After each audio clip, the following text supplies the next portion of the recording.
apartment 5B.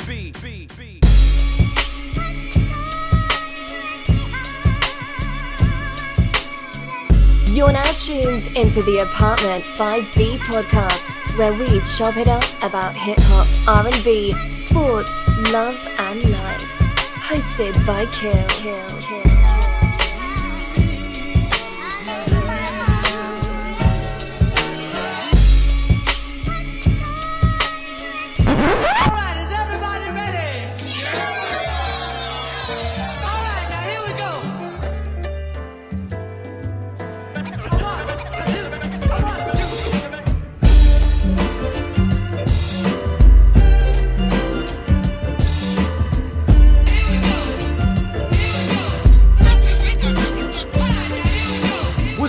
What's good? You are tuning in to Apartment 5B podcast hosted by your man Kill. I got my squad with me in effect today. I got my brother Vern out to ATL. What's going on, good brother? What's going on, man? It's been a long time since I left you without a strong round of step to no. It's been about three episodes, man. So I'm glad to be back, man. Rakim's in the building tonight. Rakim is back. Rakim Allah is back. I have Natural, Elise, the R&B reps. What's going on today, miss? Nothing much. Doing great. It's 5 years of a seat at the table, so I got that out. Yo, is time flying? Like, why does it feel like it just came out? Like, not 5 years ago. You know what I mean? So yeah, very dope album. Love that album. Sadiq at work as always. The younger soul brother, Grap lover, out there playing in the Mount Vernon. What's going on? What up, brother? y'all? Peace. What's going on, everybody? No One love, y'all. One love. Very, very dope low piece you got on right there. I'm enjoying that. Yeah, I wore this for you, my brother. I appreciate that, man. That's a nice low piece right there. It was right on time. Well, I wore it to, I ain't gonna front. I wore it to work today, but it's right on time for you. There you go. It's right on time. Yeah. Rel, my brother out of Philadelphia, Uptown. What's going on, good brother? What's good? Happy to be here as always. Do we even need to talk about Ben Simmons? I don't even want to talk about Ben Simmons. We don't even gotta go down that.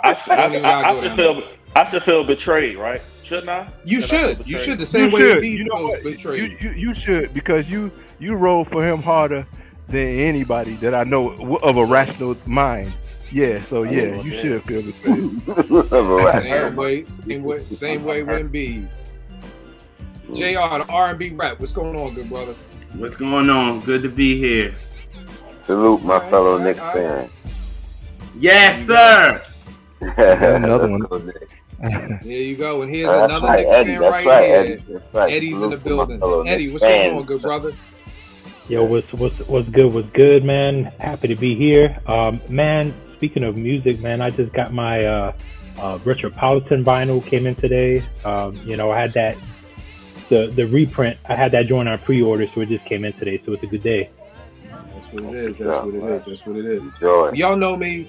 Let's jump right into it. This topic came from Apartment 5B Twitter Spaces a couple of weeks ago when we were talking about why I don't feel like white folk are guests in hip hop. And someone had jumped in and said, you know, was talking about white people with the Beastie Boys. And, you know, I was just like, yo, did you see Star Wars? And the person was like, nah, I ain't see that. And it made me think, like, how are you coming in here challenging stuff and you haven't even seen Star Wars? Like, to me, it's just bare. That's just, in my mind, it was like, this is hip hop 101. Like, you know what I mean? How are you coming in here bucking the system and you haven't even seen Star Wars or whatever like that? And it just got me started thinking, like, okay, boom. We all are kind of in the same Twitter groups of hip hop, music, whatever. You have a lot of young people who may not know. You got a lot of old heads who think they know and don't know. Where would you start people off? So if you were teaching a hip hop course, and I've had the R&B here because we're gonna talk about R&B, so I can't do none R&B without them. So where would you if you were teaching a course in hip hop or R&B? What would be in your curriculum? What would be the top 5 things that you would tell people to go to? I know from mine isn't from the origination. It's just like 5 things that popped in my head that I'm like, yo, you gotta, in my opinion, you know, you gotta have this foundation or something to at least be able to come into the conversation. You know what I mean? So that's what we're gonna be chopping it up about today. I'm gonna set us off. The first thing I'm gonna set it off with what started everything, Star Wars. You know, this was a doc dropped back in '84 on PBS. I ain't gonna hold y'all. I don't think I saw Star Wars till maybe 92, 93. Like, it took me a while. I didn't really even know nothing about it at the time, but incredible documentary. It talks about all the aspects of hip hop, from the breaking, the b-boying, the DJing, the MCing, but most importantly, it's the graph aspect of it. For when we did the writer's bench, we pulled the writer's bench part from Star Wars, where they're talking about just how writers would go to 149th and be at the writer's bench and talk about everything. And this is what I was saying, there's a lot of people don't know that there was a lot of white people who were involved with graph. And somebody said to somebody, and this person, this what lets me know we really need a hip hop 101. They was like, well, what does graph got to do with hip hop? And I'm just like, I want to get to the point where, you know, we're all older up here. JR, I think you're the youngest one. I need a hang up the phone on somebody moment on Twitter. You know, like hanging up the phone with cell phones don't do nothing. You just hitting the button. There was something about slamming that phone down on the cradle. I've broken some phones, slammed that cradle. You know, it's something about, I just want to hang up the phone. So when people want to jump on the timeline and do hip hop, and you're like, what did graffiti got to do with hip hop? It's like, I just want to slam the cradle. Like, I just want to slam it on you, because what are you talking about? You a hip hop, you know, you love the culture, you love this, but you don't understand graph. So I think Star Wars is a great place to start off to really learn about the history of the culture, especially graffiti, because graffiti is that one part of the culture that I felt was taken from us first. You know what I mean? Like, you know, whether it was Ed Koch and the mayor and all the stuff and all the laws against graffiti, I felt like graffiti went out the window first, breaking went second, but then we still had dancing in hip hop, because you had your Scoob and Scraps, you had your Heavy D and the Boys, you still had dancing. You know, dancing didn't really fall off in hip hop until what I call the Heineken and Blunt era of the 90s, when now nobody danced anymore. It was just a two-step. And then when you even think about ciphers now, you don't see ciphers like that. You can't see 10, 20 black guys just huddled up on a corner rhyming no more, because the cops going to pull up. So I feel like all the aspects of hip hop have been taken from us except the music. Right. And to me, graph was the first to go. So, and I think that's one of the places where most people have their least bit of information about hip hop is with graffiti. So I just think Star Wars is an incredible documentary to watch. On the R&B side, JR, I know you're going to say this so you can chime in with me. The Depth of Rhythm and Blues by Nelson George. Incredible book. He's got it right there. I forgot to pull mine from the library downstairs. Just an incredible, Nelson George is just an incredible author, point blank. Yeah, in my opinion. Like, I have inspiration to me. I have numerous books. But the Depth of Rhythm and Blues, it just talks about just that, and it helps to give you a better understanding. There's Vern with his. It just gives you a better understanding of what soul music and what rhythm and blues meant to black folk, especially through the whole civil rights movement. You know, like that the black radio would tell you where you could go shopping, where you could do this, how we kept it all together, and the black radio and music was surrounded by that. JR, thoughts on anything else I'm missing with the Depth? Yeah, that's definitely a book. If you know want to start with R&B, I would start with The Death of Rhythm and Blues, because he starts from literally the beginning, like 1900s, kind of like when the music started, and then he goes all the way until like he stops at New Jack Swing, because obviously the book was published in '88, so he stops right there. So you get the hip hop added to it, you get everything added, and how the times affected the music, and you know what I mean? And I feel like black music is music, period. And when you read this book, you will understand that. You know what I mean? It's like all music comes from us, and that's just the truth. You know what I mean? And it's so many carbon copies of what we do, and they made it popular.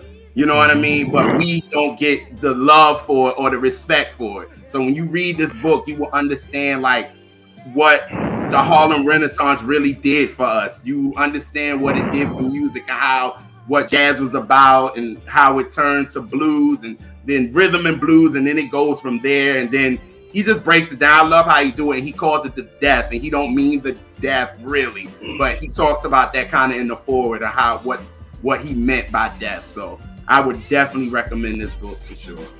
Yeah. And JR, also mentioned, because me and JR were talking, you were saying, and people always go to that book, but it's other Nelson George books. Tell them about the other books that you think are important. Yeah, so another book, you know, with Nelson George, he wrote Where Did Our Love Go? And that's the rise and the fall of the Motown. Yeah. And I would recommend this book for anybody because it tells you about the players in there. You learn a lot more about who the Funk Brothers is, which the Funk Brothers was a big reason for the sound of Motown, but nobody talks about them. It was always about the artists or about Barry, or about that. And also it tells you how to run a company. You know what I mean? So a lot of, you know, Barry Gordy is kind of the blueprint of everybody that came after him. You know what I'm saying? And this book, he really kind of tells the rise and the fall and the change. And, you know, Motown kind of got out of it. You know what I'm saying? So this book here, amazing. I read this book literally in one day. And I just sat and just read it because I couldn't put it down. Like, Nelson George, like you said, bro, he's an amazing writer. You know what I mean? That dude knows music. You know what I'm saying? And, you know, he be a little reckless on timelines sometimes, but I'm like, I ain't even gonna hold you, you know what I'm saying? But he a little reckless, but I leave it be. I said, you still an inspiration, but you can chill on the timeline because you be wilding sometimes, but that's just my opinion. All right, no doubt. Vern, what you got up for number one? What's the first thing you telling these young whippersnappers to dig into? I would say if you could get your hands on a concert film from the Fresh Fest, if you could understand how seeing Run DMC and Houdini and Jazzy Jeff Fresh Prince and Salt and Pepper and Public Enemy burn down stages. I'm talking about, man, like LL. I wasn't even really a LL fan till I seen him burn down the Omni. I can't even describe it to you, but just because hip hop wasn't brand new, but this was the first arena phase of hip hop. It got out the clubs, you know, the Latin Quarter, stuff like that, and now it's big arenas. And so, man, you got 15, 20, 30,000 people that all know the songs just on one accord, man. It's nothing like that feeling, man. So I would say if you could get your hands on some vintage footage of all the Fresh Fest tours, that would be something that you could. All right, that's what's up. Elise, what you got up for us, miss? You got hip hop and R&B, both, one or the other? This is gonna be a both. Okay. But I'm gonna talk about it from like an R&B perspective. One thing I do suggest to people is when you hear a song, because no matter how kind of ignorant you are to music, you know certain songs. There's certain songs that just kind of transcend everything. So, for example, you hear a big Earth, Wind, if you hear September or something, you know that song. You know that you like that song. So why not go listen to the whole album? Because if you like that song, you probably, especially if it's from the 70s, you're probably gonna like the whole album. So it's like starting from there. Start from with what you know and what you already know you like, and go from there and kind of go down the rabbit hole. That's how I discover stuff. That's how I discovered most of my hip hop. Is I started from what I like and went down the rabbit hole. Like, oh, I like them. Let me see what they crew on. Okay, I like that. Let me see. Oh, so and so was featured on that. Let me see what they got. You know, just going from there, like in an organic way. That's the liner notes phase of hip hop, where you look at the people that, like Elise said, that had contributed to that album. So now you want to find out about them. And I mean, YouTube says you might also like that, but like, do the knowledge, listen to the whole album. You know, no doubt. And the way you could do that with no effort on, you know, sites like Spotify and stuff. Make you know you like this one song by Earth, Wind and Fire. Make a radio station off of that one song you like and just let it play. You ain't got to pay attention. And then when something hits you, and you're like, "Ooh, that's dope." And go down that rabbit hole of that song. Like just. And on the topic that Elise is talking about, you know, with the liner notes, a lot of times, even if they, you know, if a certain artist wasn't featured, but sometimes in the shout outs, like, you know, end of the credit shout outs, they'll shout out like their crew or certain artists or whatever, and or producers. So you could kind of go down that rabbit hole as well. Like, all right, if they mess with these guys, then they're probably dope as well. Yep. Then it might be even an artist that you know when you start looking at the liner notes, and you will see maybe an artist that you know that made a help write a song. So it's like, oh, this person might have did that. Oh, what else did they do? And it just takes you down a rabbit hole. It's so easy. You ain't got to be extra with it. You know what I mean? It just, like Elise said, it takes you down a rabbit hole, and sometimes you don't want to get out of it. You know what I mean? So, yeah. Right. The thing that I love about what you said, Elise, is start with something you like. You know what I mean? Because there are a lot of people, and my homegirl Maya used to call them, I don't know why, but she would call them quilt makers. And she'd be like, people who just know the singles. You know what I mean? So when I ask you what's your favorite Luther song, you're going to tell me a single. You're not going to tell me a B-side. You're not going to tell me the other side of the world, or things like that. And she would get on me about my music because she's like, yo, you got all these records. And this is back in college. She'd be like, you got all these records and you just looking to sample. Like, you got all this music around you and you're not listening to it. You're just looking for a sample, and then if it don't have nothing, then you just toss it aside. It's like, bro, you know what this record is. You know what I mean? So, like you said, is that the liner notes burn piece I love. That's how I learned how to dig. It was like, okay, with the Primo sample on New York State of Mind. God, my name, it's not Tom. Joe Chambers. Joe Chambers, thank you, Brad. Then it's like I go with Joe Chambers. Yeah, I'm like Tom Chambers, damn Phoenix Suns, man. I know he ain't sampled that. But you know, you just go down that rabbit hole of like samples, and then you just start pulling things. So great pull, Elise. I love that one right there. Brad, what do you have? So youngest soul brother #1. So what I did was I broke it down into 5 categories, I guess.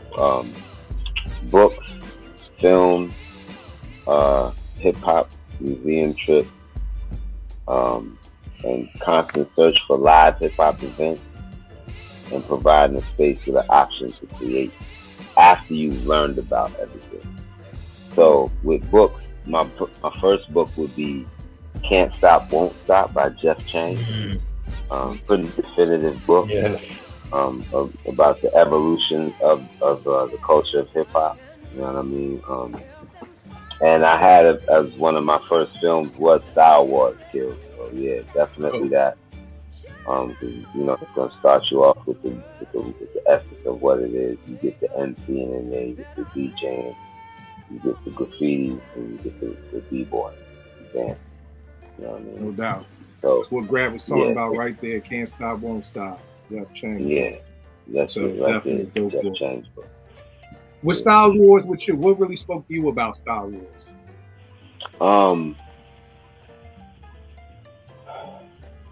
What really spoke to me was the dancing, of course. But I loved everything about it. Really, but really, the dancing was really what, because I was dancing myself. So that's what really, stuck out to me first. You know what I mean? The dance.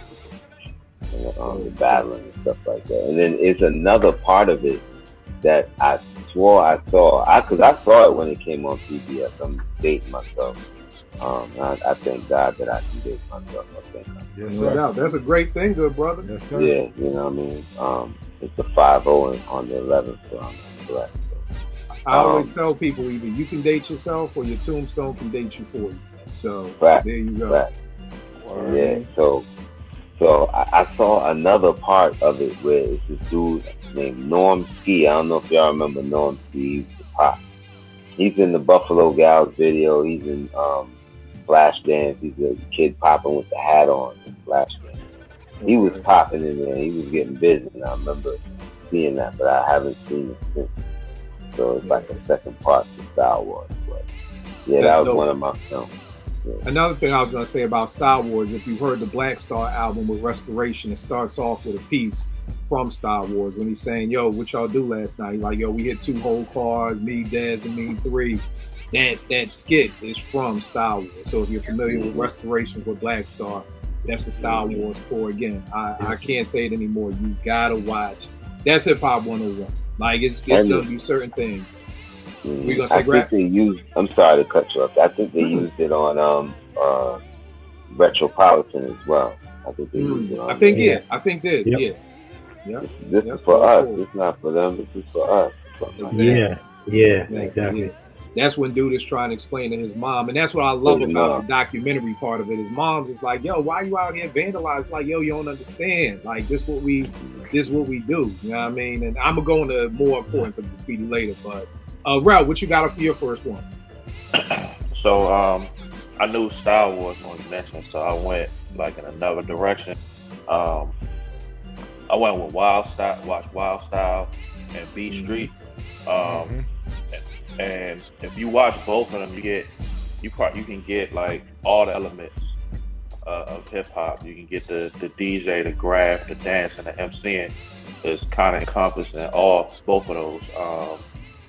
And I didn't see Wild Style until I was a teenager when I saw it, but I just learned a lot about the essence of hip hop in the beginning. And I think Beat Street, you get the dancing part of it, but you also get the way they came up, the resourcefulness of being in basically poverty and making something out of nothing. You know what I'm saying?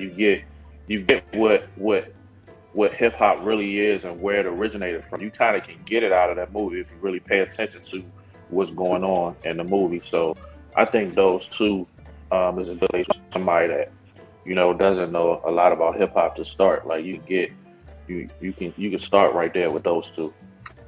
I mean, it was a battle. It was a battle, and what's the name? Like, I mean, you can get everything out of those two movies, in my opinion. You had the crew battling, rap battle and Wild Style. Yeah, the battle and Wild Style, that was fire to me. You know what I'm saying? So, yeah. No doubt. JR, what you got up for your first one, good brother? Well, I'm gonna start with a documentary that I feel like everybody that loves R&B should start with, and it's on YouTube now. It's entitled "Soul Deep: The Story of Black Popular Music," and it starts when Black music started to become popular in like the 40s, and it started with Louis Jordan, and he made "Let the Good Times Roll," and then it goes from him, and then to Ruth Brown, then to Ray Charles, then Little Richard, then it goes down to Sam Cooke and Jackie Wilson, and James Brown. And I feel like with this, it also shows that, with Black music, it was hard for our artists to go from gospel to pop music, because it wasn't easy, because it was like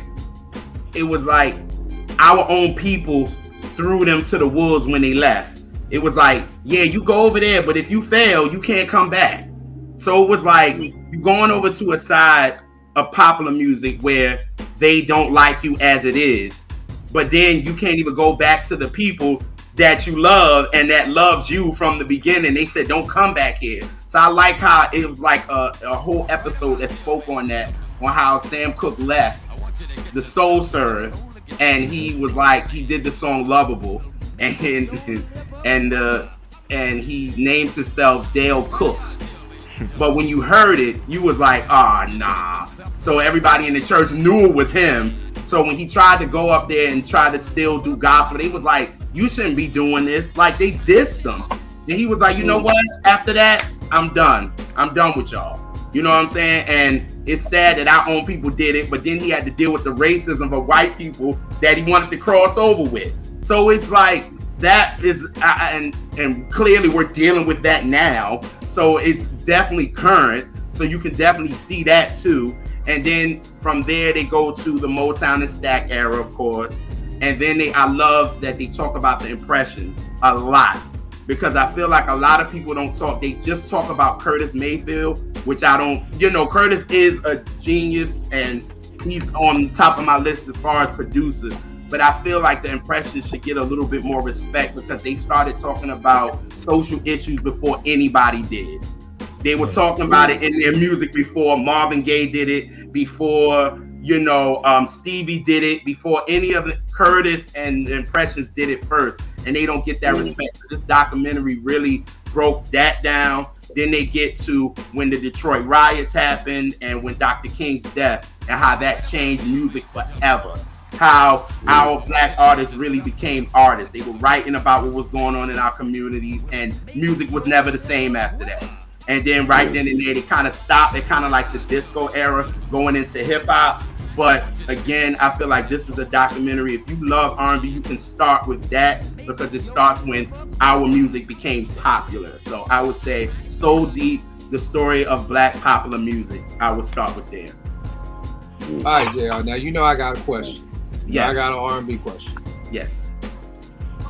Well, let me say this first. It's funny the way that you say it. I never really realized that because hip-hop was so similar.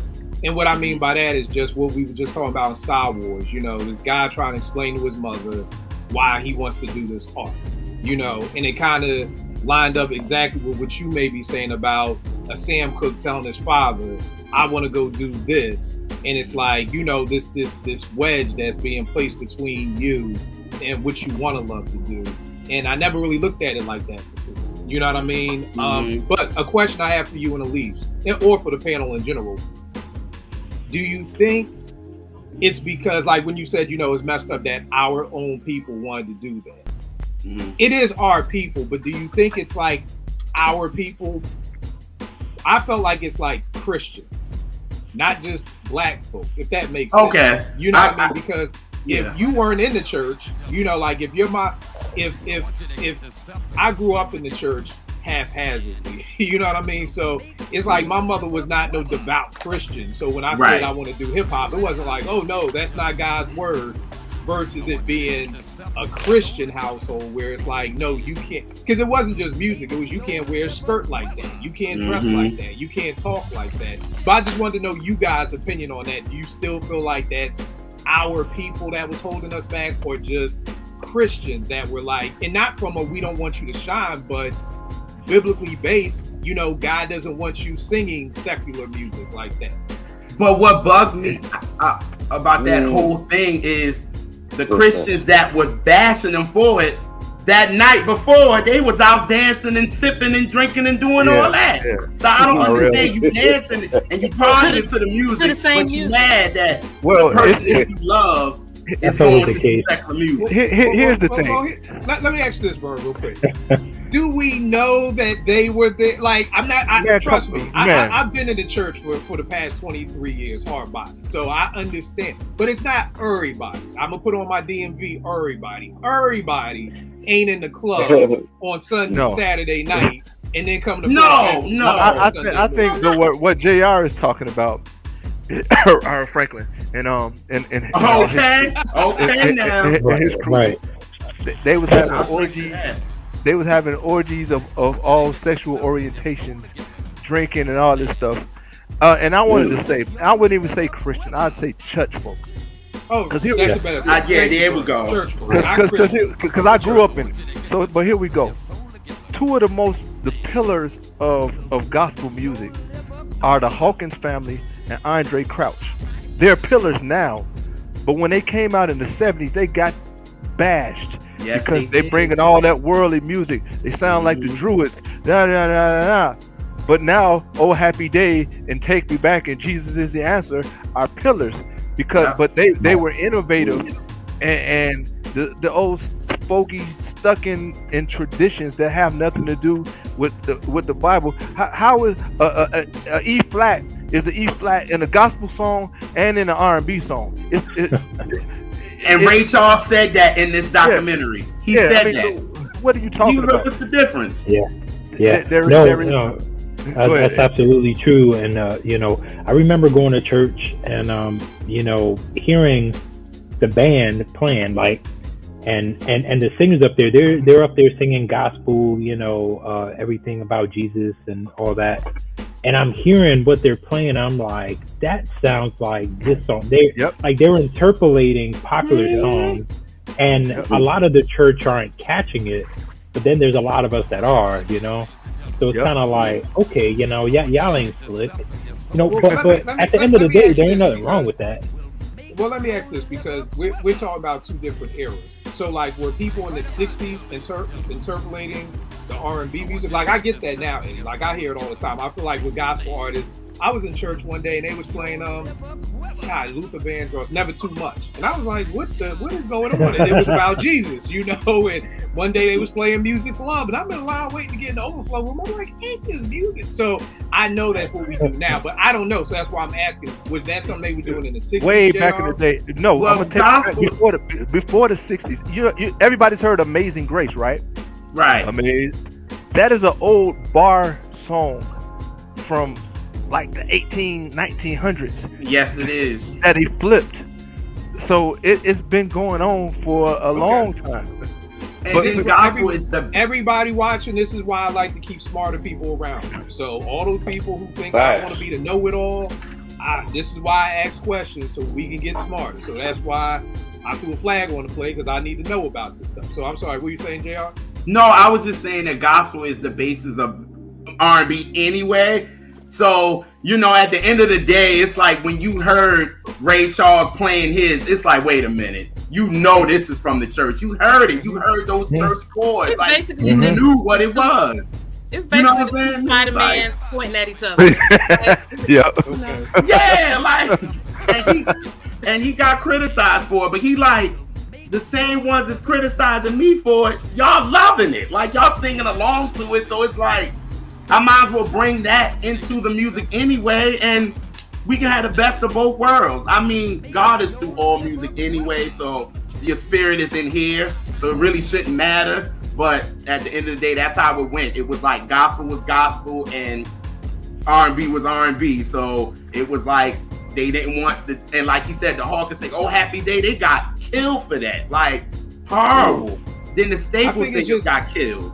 Then it's just such a thin line, because it still happens now. You know what I mean? So, you know, when I started going to church, it was like somebody would come over my crib and be like, yo, you still got all this hip hop music? I'm like, yeah. Like, and it's like always been this thing about music in the gospel.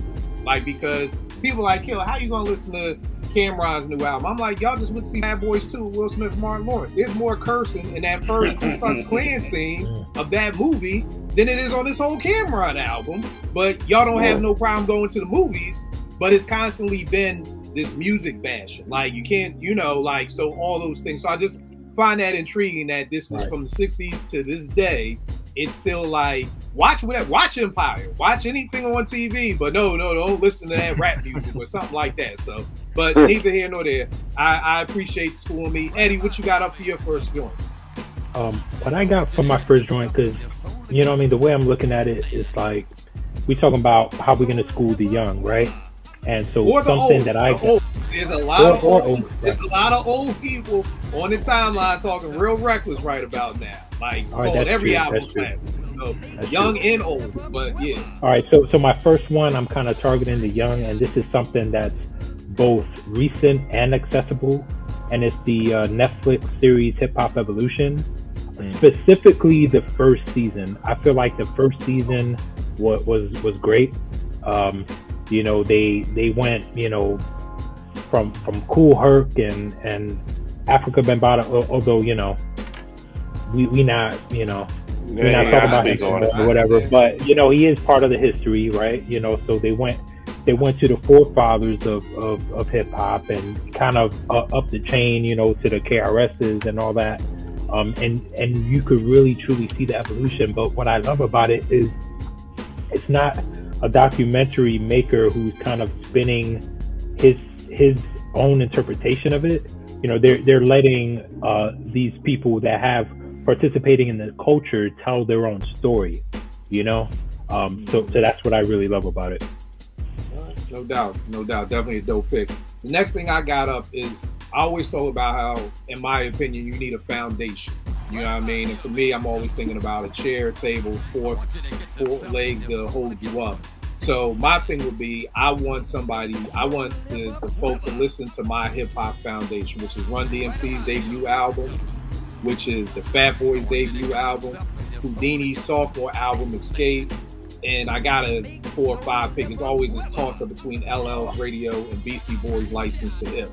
Like, those are the 4 albums that are like my pillar of my hip-hop upbringing. I always say, and I hate this phrase, when did you fall in love with hip-hop? Because I hate Brown Sugar. Like, hell to me would be being stuck in Walmart with Brown Sugar, Ghost, fucking Breakfast Club, all playing for eternity. I hate on every screen. Yeah, on every screen in there. And then I got a playlist from hell too. That's gonna be a whole other show we're gonna do. Yeah, so it's kind of just like, that's when I fell in love with hip hop, when I was 10. And then that's one of the reasons I love. What you say, bro? You know why? Because see, Kill, you worried about keeping it real. At Millennial Records, we worried about keeping it profitable. There you go, right there. With Brennan 10. Hip Hop Dalmatian. The boy is mine, the girl is mine.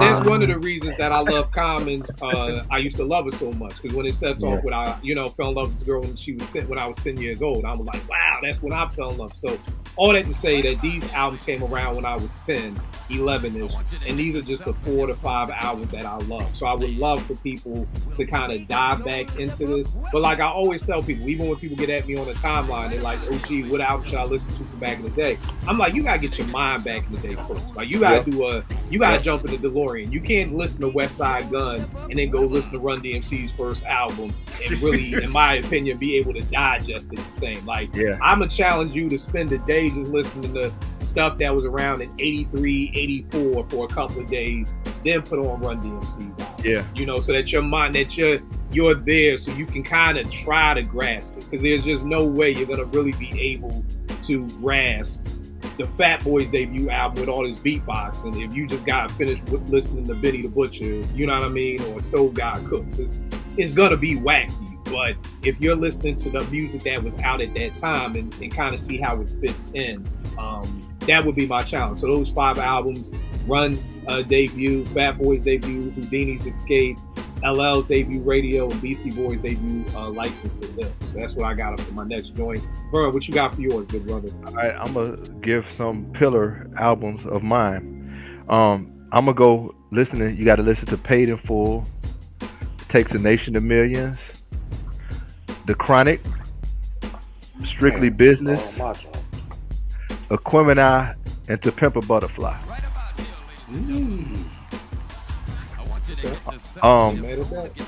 That's gonna give you, arguably some of the best. I mean, Rakim is either labeled number 1 to about number 3 on most knowledgeable hip hop people's list. The Chronic changed sonically. I mean, sonically, music and hip hop. Nation of Millions for the nationalism, for the black pride. Got to go with that. Strictly Business is just a thorough album. I mean, I don't know how to label it. Aquemini is coming from ATL, of course, so I got to throw that in there. And to me, To Pimp a Butterfly is the newest album in my mind that personifies all those other albums that I named and that era, that golden era. And you can tell, to me, that Kendrick studied the greats, because he's a continuation of those greats. So those would be the albums I would say, get those in your foundation. That's what's up. That's what's up. Elise, what you got up next, miss? So my pillar thing is a little bit different for R&B, because it's not necessarily particular albums, but I would say that there's, as far as if you're studying, 60s and 70s, it's more about going to visit different labels. So I would say you need to have a Stax album under your belt. You need a Philly International. You need a Motown. You need, so on and so on. You like, I think those are the main pillars of really starting to get in deep, because you can't really go to particular albums. You should listen to this one. As far as R&B, it's just so, I mean, even with hip hop for me, but it's so broad. But I think if you kind of visit each of those and and find an album you like in each of those and just start from there. I think that's a great way to start. Now, Elise, tell me this. I feel what you're saying. Would you be able to lead people in a direction? Like, and even not right now, but like, even if by like the end of the show, you come up with like an album. Because I know somehow that's what I do. Like, my best friend just hit me the other night. Was like, yo, check out this group. And I'm like, all right, well, they got 8 albums out. Which one should I start? You know what I mean? Like, just to give people kind of, I call it GPS. You know what I mean? So that it's kind of like, if you need a Def Jam album, I would say Radio. If you need a Cold Chillin' album, I'd say Long Live the King. So, you know, just so if you can't help people, not right now, but like I said, maybe throughout the show, if you pop back in later, like, all right, boom, I would say this will be a great album to start with from Philly International, or this is a great album to start with from Stats. Yeah. Like for example, if somebody said they wanted to really get into, say, Stevie Wonder, right? Mm-hmm. I'm not going to send them to my favorite, which is Music on My Mind. I'm going to send them first to something more accessible. I'm going to send them to Songs in the Key of Life. That's where I'm going to send them. Because again, with that, you're getting the flavor of old Stevie and what's to come. So it's a good midpoint. I'm not going to send them to fulfilling this final finale. Like, I'm not going to, first finale. Right. I feel what you're saying. I'm going to send them there first, and then bring them in slowly but sure. Because Marvin Gaye, I'm not going to send them to Hear My Dear first, My Dear. Even though that's my favorite. I'm going to send them to What's Going On. You know what I'm saying? Right. So it's to start there, to get the foundation, to even get the feel of it. Like you said, you're not going to tell somebody to go straight into the Run DMC. I'm not going to send them to the most obscure, right. album or something. I'm going to send them to something familiar that feels they're going to know 1 or 2 songs, Right. So. Right. All right, no doubt. Grab Lover, what you got up next, good brother? I had, like I said, I had it in sections. So the next book I would suggest would be There's a God on the Mic by Kumo D, which gives you the rankings of MCs and gives you what an MC is about. I remember when that one came out. Yeah, the essence, what an MC is about. Go ahead, somebody's gonna say something. I just remember who. I remember who he named number 1. Yeah, it was Rakim, right? No, it was him. It was him. He named himself. It's all good. Wow. I mean, of course. That's the era he came from. Yeah. Right. But it gives you, kind of a label of a ranking of MCs and their abilities, and it talks about their abilities and things like that. It's a debatable book, you know what I mean, which is it's a good conversation piece as well. But it definitely, gives you a layout of MCs that have come through hip hop, you know what I mean. So that would be a book I would suggest. And I had a film as well. So another film that I would suggest is called The Freshest Kid. It's a b-boy documentary. Basically talking about the evolution of the b-boy and how it all began. And it talks about the Freshest Kids with the S. Okay. And it talks about the West Coast connection to b-boy and things of that nature, international stuff like that. But it starts off with New York and Bronx. That's dope. Do you know where that's streaming? Like, do you know if that's like some old stuff? How to get it on DVD? It might be on YouTube. I do have it on DVD, so it might be on YouTube by now. Called The Freshest Kid. Freshest Kid. Dope. Rel, what you got up next, good brother? So I had a list of albums that, kind of like completes the whole package or whatever. There's quite a few. So it might be overwhelming for that person, but they can just start and just listen. So I had It Takes a Nation, The Chronic 3 Feet High, Rise and Painful, Criminal Mind, A Critical Beatdown, Radio, Southern Playalistic, Illmatic, Run DMC's first album, America's Most Wanted, Good Kid, Mad City.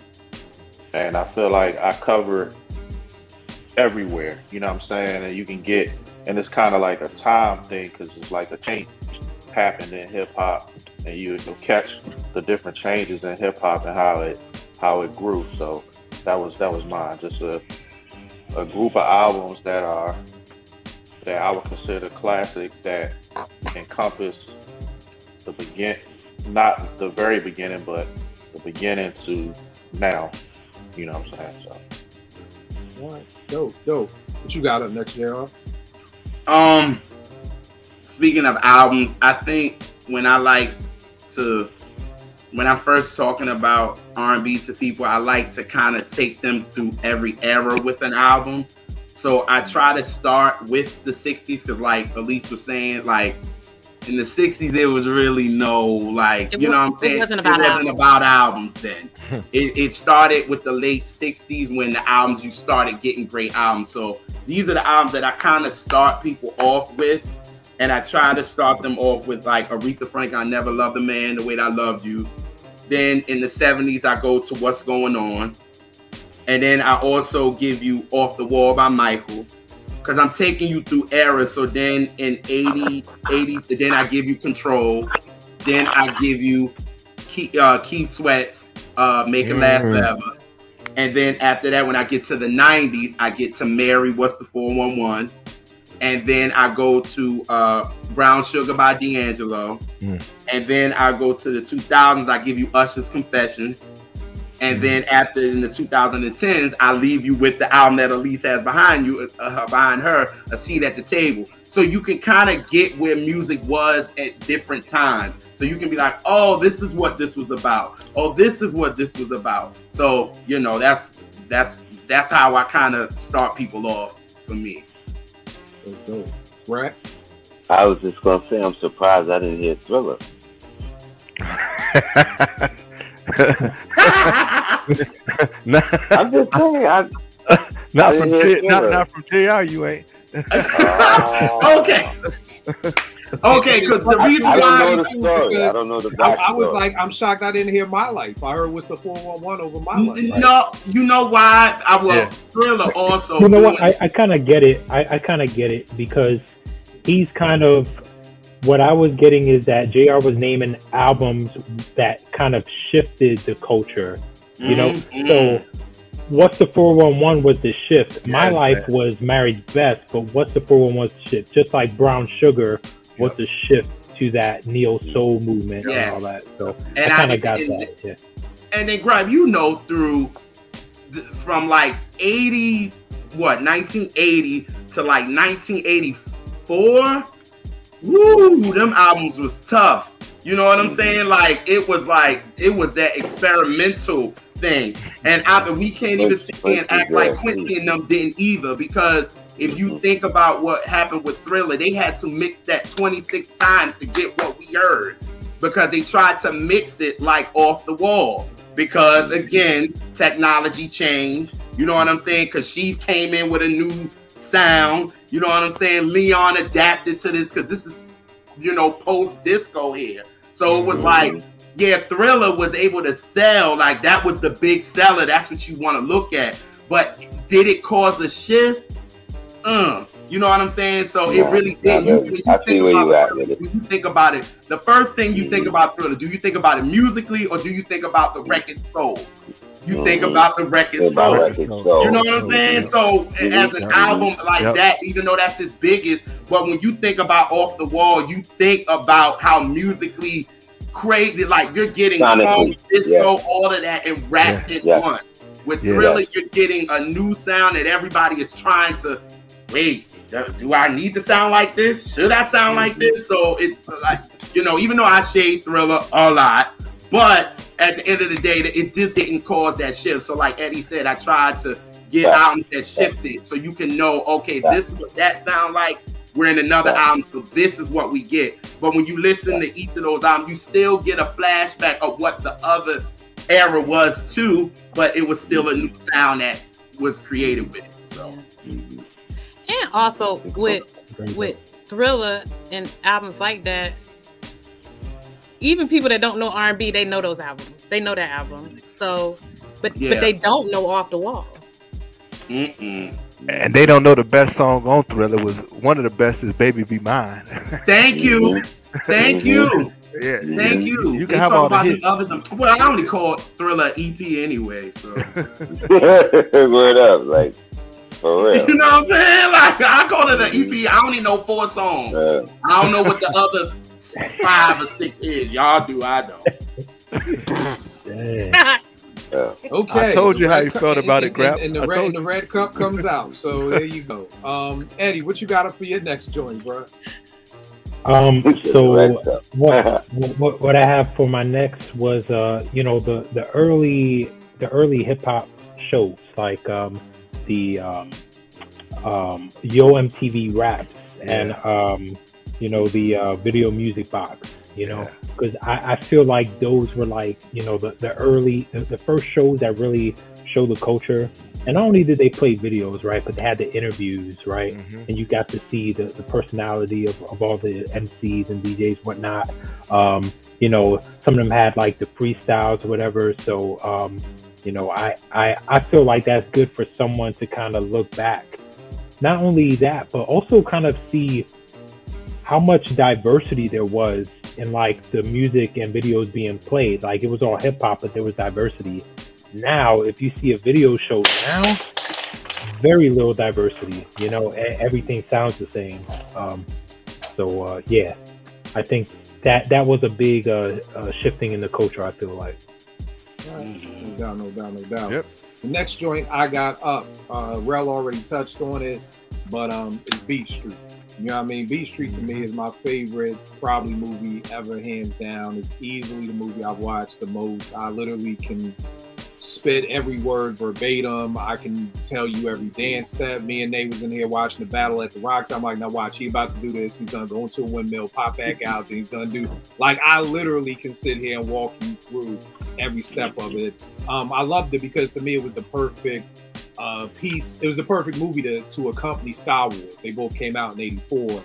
And it just gave you a theatrical look of what hip hop was. And that's the movie that really helped me understand breaking. You know what I mean? That's the movie that really helped me understand graffiti, and DJing and just the love for it. You know what I mean? At the end of the day, Ramo, I don't want to be a spoiler for nobody who hasn't seen it, but Ramo loved his art. Like, that was it for him, and, he was willing to live, die, whatever for his art. And that's what I think the piece that a lot of people don't understand about graffiti. Young Google was talking about it once because he was like, yo, think about this with graffiti. You had to go steal paint. So from the door, you could get knocked right there. You could just get arrested. If JR is my son, this dude calling me, yo, Pop, I'm locked up, I stole paint. This nigga. Okay, fine, bail him out. Then it's like, okay, now next time he steal paint, he didn't get caught, but now you had to break into a train yard. The cops catch you again. I'm getting another phone call. Yo, this nigga got them locked up. Like, and then if you get past the 2 things of breaking the law, now you got to go spray paint a whole fucking train. Has anybody paid attention to how big a fucking train is? Like, yo, the next time you get on the train, in the dark. And you are literally this close to the car. Right. Right close to the car. So you literally have to have the art piece in your head, the spread of everything in your head already, because you're this close to the car. Like, you're very close to the car. Yep. And then on top and of that's that, how, not to cut you off. No. I'm sorry, not to cut you off. No. That's how the legendary graffiti artist Dondi passed away. He inhaled those fumes so much because he was so close to the car when he was painting. Yeah, he died from that. And the thing is now you're in the train yard, but now you gotta watch out for cops again. Yep. And you gotta watch out for rival crews who want to rob you for your paint, so they don't gotta go steal the paint. And you do all of this just to be All City. Now somebody may say, what's All City, Kill? All City is when you could get on a train and your name will be running through all the 5 boroughs. It'll be seen in Brooklyn, Bronx, Manhattan, Queens, everywhere. So you could say you're All City.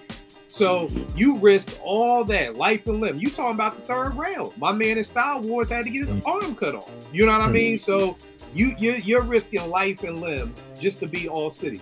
Do y'all hear me out there? No money. There ain't no money. You don't get an extra bump on your paycheck. You don't get an extra money.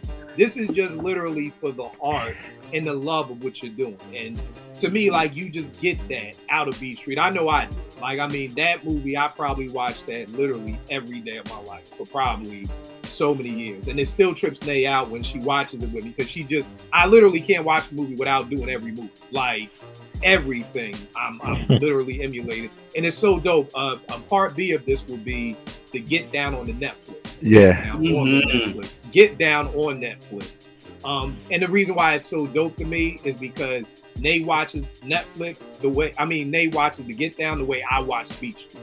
Like, literally, she will just watch the Get Down over and over and over again. She absolutely loves it. And it's a great, breakdown of how graffiti artists at that time were like superheroes. You know what I mean? And what I mean by that is me and Vern could be best friends, and I would never know he's Shaolin Fantastic, who's doing all the bombs. Mm-hmm. You know what I mean? Like, they were literally super. You didn't know who was who because it was like this secrecy to it. You know what I mean? So, just a very dope movie to check out. And then on the R&B side, I got I didn't do my last one, Standing in the Shadows of Motown. It's a documentary about the Funk Brothers. Yeah, that JR touched on. Yep. So Standing in the Shadows of Motown is an amazing joint. And then for this round, Purple Rain, the movie and the soundtrack. Purple Rain to me is one of the greatest albums of all time. Purple Rain, the movie, is one of my favorite movies of all time.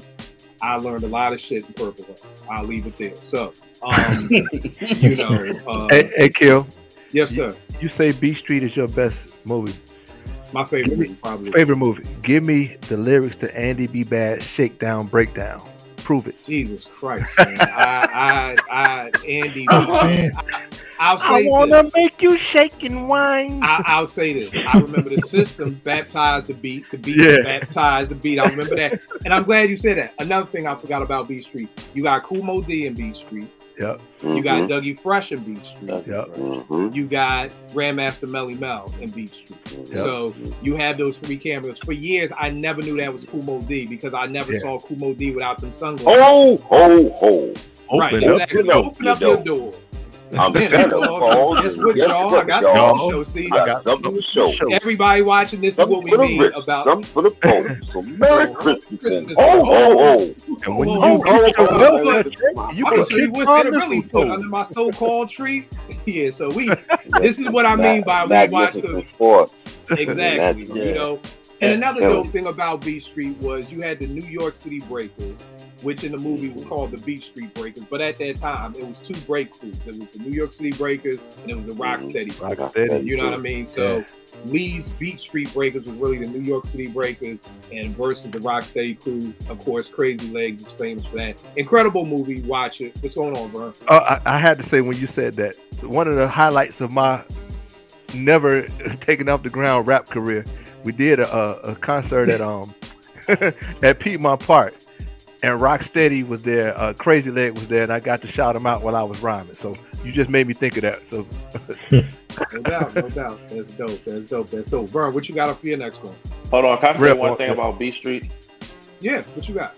As a young boy, I don't know about everybody else, but as a young boy watching Beat Street, Lee was the coolest dude in the world. Like, Lee was that dude, man. Like, he was young, but he was just like fearless. You know what I'm saying? Like, yeah. Lee was that dude, man. Can I keep it 1,000? Yeah, what's up? I was gonna say I'm gonna keep it 1,000, man. I was always mad at Lee because he didn't do the 1990 in the battle. That is true, because there was a book out. He wasted it at the tryout. Yeah. The thing with the battle was his moves were so blah to me. Like, he ain't yo. You know what I mean? He did better in the other like in the battle. That audition crap. That's that little audition crap. Radar and Charm.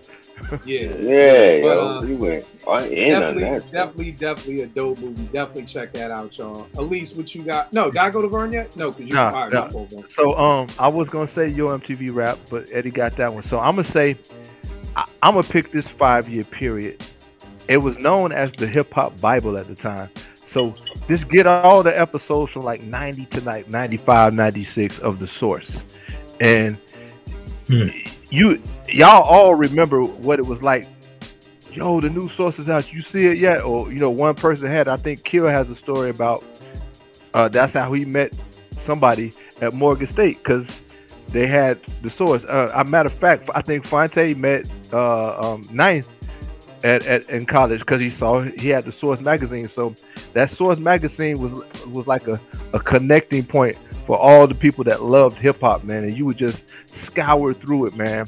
And just this is how you made those connections that Elise was talking about with the like liner notes, because you would see all the people in there, and then the people that you read about that you really liked.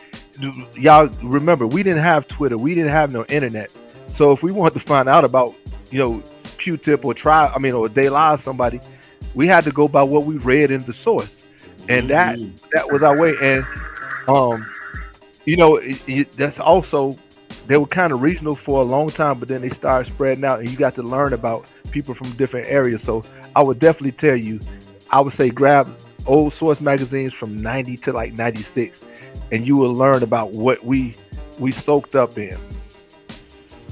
Yeah, no doubt. That Source, I mean, I joke with people all the time. Y'all know it. I rate everything with 5 marks, and that's all from Source. Everything.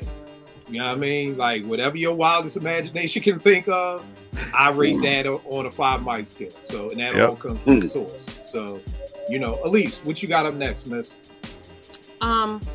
Another dope thing, and it's kind of similar to Vern, you know, with the magazines, but also kind of going, something I love to do, and I do it on a lot of R&B represented shows, is going to look at the charts and just seeing what was popular. And sometimes, you know, you can go down the rabbit hole from that, of seeing what was popular, because, you know, it's a lot of songs that was #1s that just was forgotten, that people don't ever think about. I mean, sometimes I go and look at something, I be like, what the fuck is this? You know, like, like, but it was #1 for 3 weeks. I never heard this song, you know. So looking at, just pick a random year and be like, let's see what was the #1 singles of, you know, 85, and it's like, oh wow, you know.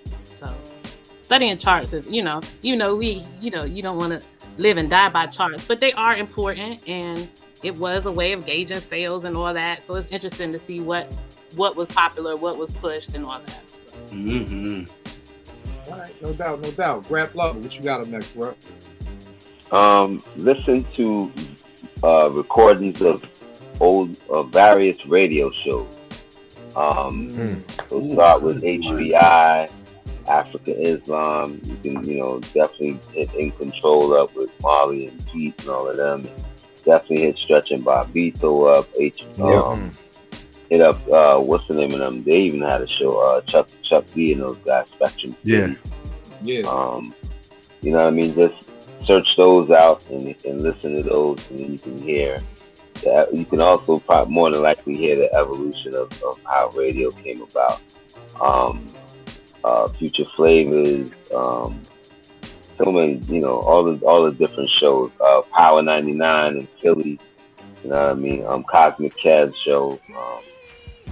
You know, Angie's Battle of the Beat, you know what I mean? You can hear what was going on in different eras or whatever, what they were considering battle worthy or whatever. You know what I mean? Stuff like that. So yeah, just listening, archiving, and listening to archives of old hip hop radio shows. No doubt. That's dope. Well, what you got up next, bro? Mine is a tie-in to my last one. It's like I named those albums, and you get songs that you like, and I would say go sample hunting. Meaning, and it's easy to do it now because of the technology we have. But you know what I'm saying? You like this song, this beat, who produced it? It's a sample. Go find a sample. You know what I'm saying? You go down a rabbit hole like that. You can type in electric relaxation sample in Google, and it's going to take you to where they sample the beat from. And that just gives you a greater appreciation, not only for the hip hop song, but for the song that they sampled it from. It just gives you an appreciation of the music as a whole, the creativity of the producer that sampled it and made a beat out of this. And then you might even start liking the original song of a genre that you might not have listened to before. So I think it just gives you a greater appreciation for the music as a whole.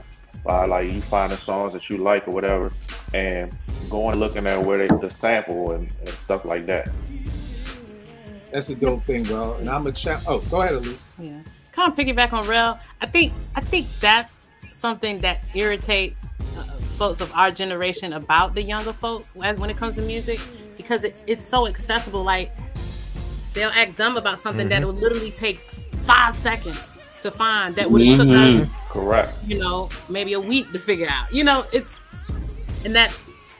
I think that's a big source of our irritation, because it's so much easier. And maybe that's why the laziness, because it is so easy. It's just like, who cares? And it's like, yeah. And I was going to say, to Rel's point, I'd also challenge people out there. Here's the thing between like and love. You know what I mean? When you love something, you willing to do the hard work for it. And I define hard work as the shit you don't want to do. So when you love something, you're willing to do the hard work. So I agree with everything Rel is saying. I would even challenge those folk who claim they love the culture, and this may be where you figure out if you love it or you just kind of like it and it's cool. Go digging. Go digging. Yeah. You know, because to me, digging, you see all this stuff behind me, there's no doper feeling than coming home with a record, not knowing what the fuck is on it, and putting that needle down and being like, oh shit, that's where such and such got such and such from. You know what I mean? And it goes back to what Elise, because I was like, I ain't gonna say it. These young motherfuckers don't want to do no work. You know what I mean? They don't want to, you know, put in that work. And then I get it, you know, this is all money and everything. But, you know, for the people who, I would at least challenge this producers. I would at least challenge them. You know, get some crates. You know, it's too many producers nowadays, and I see people setups, and I'm like, dog, where your records? Like, well, I ain't got no records. I just do YouTube. And I'm not mad at YouTube. I sample off of YouTube too, but there's something about getting that vinyl. It's something about, I used to get hyped to go dig. Like, that shit was like, I can't sleep the night before. Like, I know me and my crew gonna get together. We going to a new state. You know, I got $500 on me. I'm spending all this money on records. What am I gonna come home with? The excitement of putting the needle on the record, seeing if I can find something. It's just a whole nother piece of it. So I will say for Rel's people, if you're just listening, cool, go to whosample.com. But for y'all producers out there, y'all people who want to be diggers, you can't be no digger and not have no records. Like, it don't work like that. Like, you can't be a librarian and not have no books. All the books on your phone. Right. Like, you gotta have a library, my nigga. Like, for real, I always joke with people, all through the era of Yo MTV Cribs, I saw some pool tech, I saw pools, I saw game rooms, I saw stripper poles. I ain't never seen nobody's fucking book collection. Not one rapper did I ever see, I may be wrong, somebody could correct me, I never saw one rapper's just fucking bookshelf, fuck a bookcase, just a shelf. So, you know, if you want to be a digger, you gotta get vinyl. You got yo.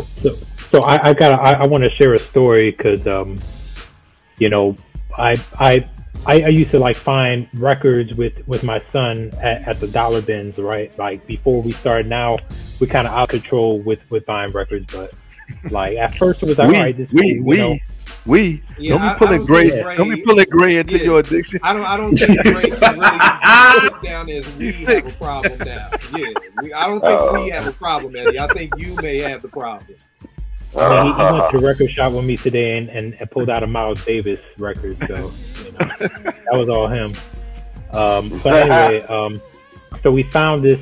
It was like $1, $2 bargain bin. Look in the back of it. I like the way the band looked. Like, you know, there were some people in color there. Of color in there. It was like a rock album. There's some people of color in there. I was like, all right, cool. All right. So, like, Gray, like, loved this record, right? Loved it. And I wonder if anyone sampled it, right? So, finally went on Who Sampled to kind of figure out, did anyone touch it? Scarface sampled it on The Fix, like the very, very last song on the album. And the funny thing is, it was like the least likely song I would think anyone would touch. You know what I mean? But, you know, that's the beauty of it. Like, you never know. And something so obscure, you know what I mean? So it's kind of crazy.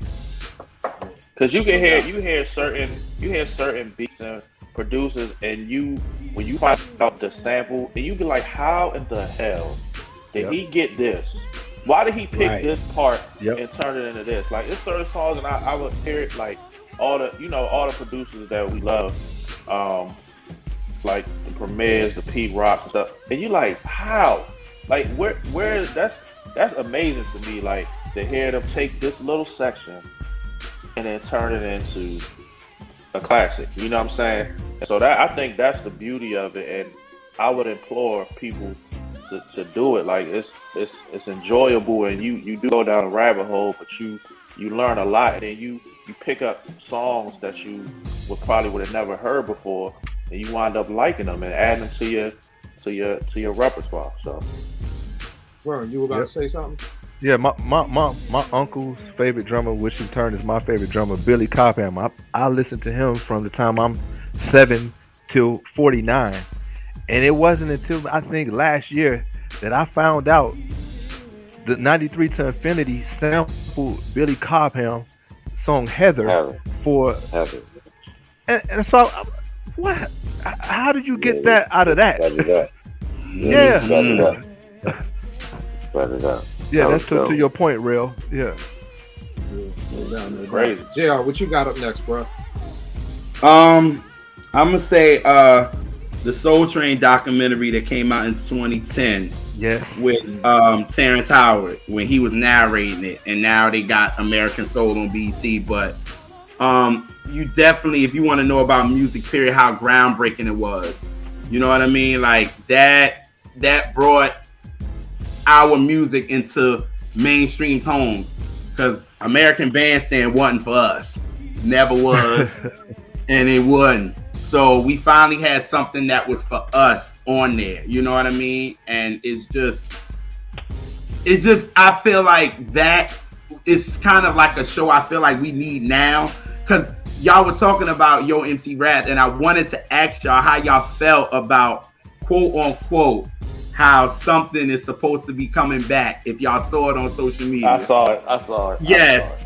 And how something is supposed to be coming back. And I wondered, y'all, how did y'all feel about that? Because do y'all feel like it's needed now? Or is this a mistake that they're doing? Rap City. Rap City supposed to be coming back? I mean, here's the thing. I don't need it. I don't think it's necessary. I mean, here's the thing, you know. YouTube got me covered. Yeah, I was gonna say, like, right. YouTube is good money. I mean, is it gonna be? I feel like, for me, it's like, are we dealing with rap music? Are we dealing with hip hop? See, when Rap City was out, there was only one type of hip hop. You know what I mean? Right. For the most part. Right. You know what I mean? Right now, we're at that place where I felt like rock and roll was, where you had to get the different genres. You know, so you could have, you know, I don't know, hard rock or whatever, Poison, or they would be considered a soft rock and different genres, because I don't want to hear little Uzi Vert in the booth. You know what I mean? You know, and that, so it's just about, like, who is this targeted for? Like, you know, but here's the thing: I don't want it to be on some old just for us old heads. Maybe every day is something different. So it's like, hey, Monday is Boom Bap, Tuesday is everybody with the word little in front of their name, Wednesday is fucking, you know. So then that way everybody gets their turn, you know. Because I don't want it to be like. Yeah, I don't want it to be like we Brody in it, because, you know, the kids have it too. But I don't want to sit through all these little niggas to just get the one video. I don't want this to go back to 1988 85 when I had to watch Friday night videos and watch all these white songs that I ended up loving. No disrespect against that. Just to see the one Run DMC video, like somewhere in there around like 1250-ish. You know, so I don't think it's necessary for me. Maybe the new generation needs it. I think Rap said the new generation is happy with YouTube. Like, they see all their videos, like, on their phone. These rappers have no problem getting 1 million views on YouTube with their videos. Right. So I actually think YouTube filled that void. So I don't think Rap City or Yo MTV Raps will be able to knock YouTube out the box. And I feel like that's where these new kids are wired to go to see their new videos or anything like that. Unless so it's just gonna be feel like it's catered to just us then, because I feel like that's what they doing with Video Soul too, because they brought that back. Yeah. They brought back Video Soul. Yeah, Donnie is back. Yeah, what video? What videos are they playing? Soul stuff. Where's the Donnie's back on YouTube? And it's on another streaming. I'm over streaming platforms. I'm tired of paying all this money. But it's on a new streaming platform, and he's back, and he already had like a few interviews, and then he got I know DJ, what's his name? DC Fly. That dude, he was on an episode of it. So it's like these kids don't even know who Donnie Simpson is. Yeah. So it's like that's what I'm saying. You know what I mean? Like, is it gonna really work? Like, you gotta connect to the young. It's a young person game all the time. So I'm like, I want them to stop regurgitating shit. If you want to make a new video, don't do video soul again and bring back. And no disrespect to Donnie, but you know who? Again, everything with me is about goal. What is the goal of the show? Is it to promote soul music? Is this for our generation? Is it? So I just need to know the goal. I need to know the mission statement of these places. That's where you know where to stay away from. You know what I mean? At least for me. So, and again, and here's the other thing too. What you gonna say? The other thing too is something that they can never emulate is the excitement of watching it live, or you know, you out or you rushing home to watch it, or if you can't, like trying to get someone to record it on VHS for you because you're gonna miss it or whatnot. Like you know, kids nowadays, like they ain't gonna know that. They were like, oh, you know, we got you know, I could watch it on the internet, or I could just, you know, on demand or whatever, you know. So it's not the same, you know. It's definitely not the same. You know, watching through an episode to kind of see the one video you want to watch, and then it don't come on and you pissed. You're like, you know, what was this BS, man? Yeah, so no, I don't think it's necessary at all. What's up, Grab? So I wanted to ask JR in reference to Soul Train. Do you feel like Soul Train forced American bandstands' hand to put black artists on their show? I think so. I think even though we had them on there on American Bandstand, you know what I mean? We were on there, but I felt like once Soul Train really took off, it was like, okay, it's time for us to compete with them. You know what I mean? And we saw how long that really lasted. You know what I'm saying? Because at the end of the day, a lot of our black artists wanted to go to Soul Train. You know what I mean? Like, they was like, forget American Bandstand. But not watching, but listening to the interview that Crest and Fonte just did with Raphael Sadiq. He was like, he didn't even want to go to Soul Train after he realized what was really going on there. Like, he was like, forget that. They're like, yo, y'all feeding these kids like just chicken sandwiches and that's it. Like, these question. And I don't know in the interview. What was that? Was Don Cornelius selling crack backstage? Like, what was going on? Nah, he wasn't paying his dancers. He wasn't paying them. He wasn't paying nobody. He was chicken. He was feeding them chicken and soda.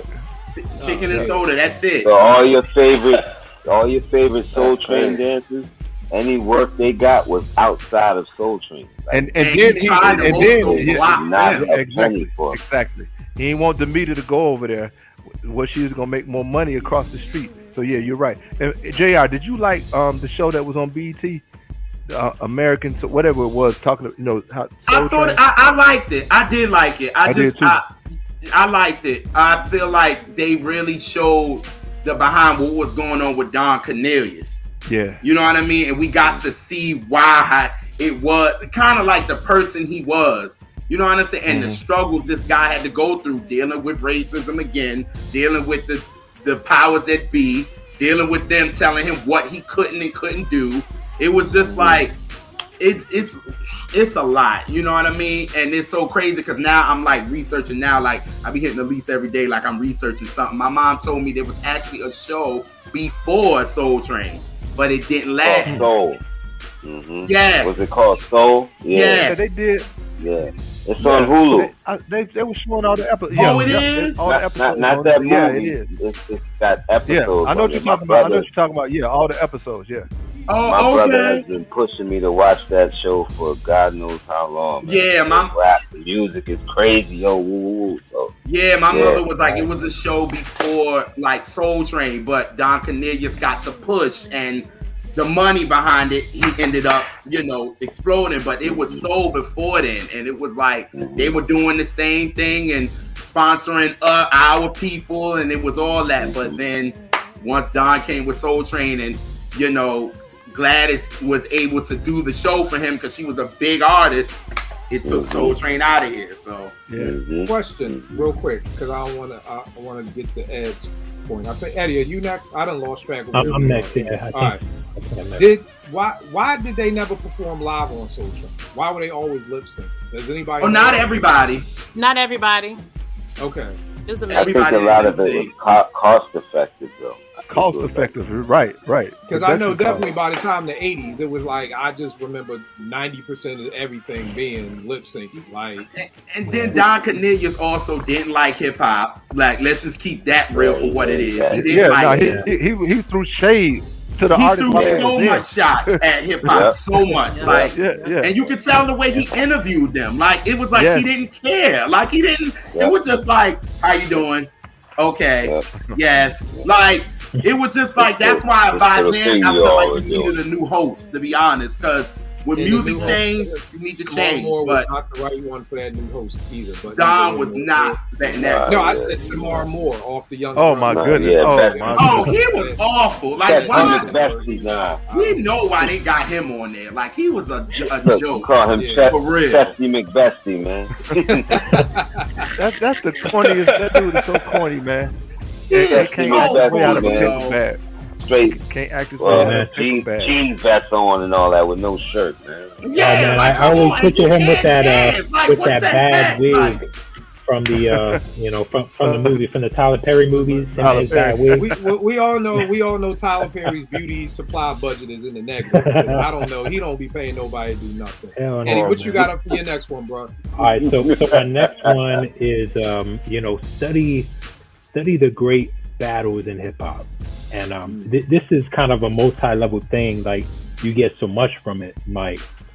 So some of them I got written down. I got like Kumo D versus Busy B, and then LL versus Kumo D, KRS-One, MC Shan, Roxanne Shante, Antoinette, LL Cool J, Cannabis, and you go on. And I think what you could get from it is see how, like, who won the battles and how did hip hop kind of evolve from there? Because, when Kumo D was Busy B, like, Kumo D was kind of representing like a newer style, right?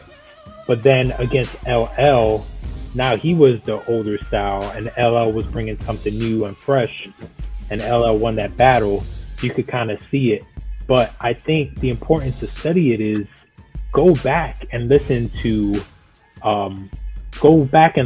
Kumo D and his Element. Listen to the Treacherous 3.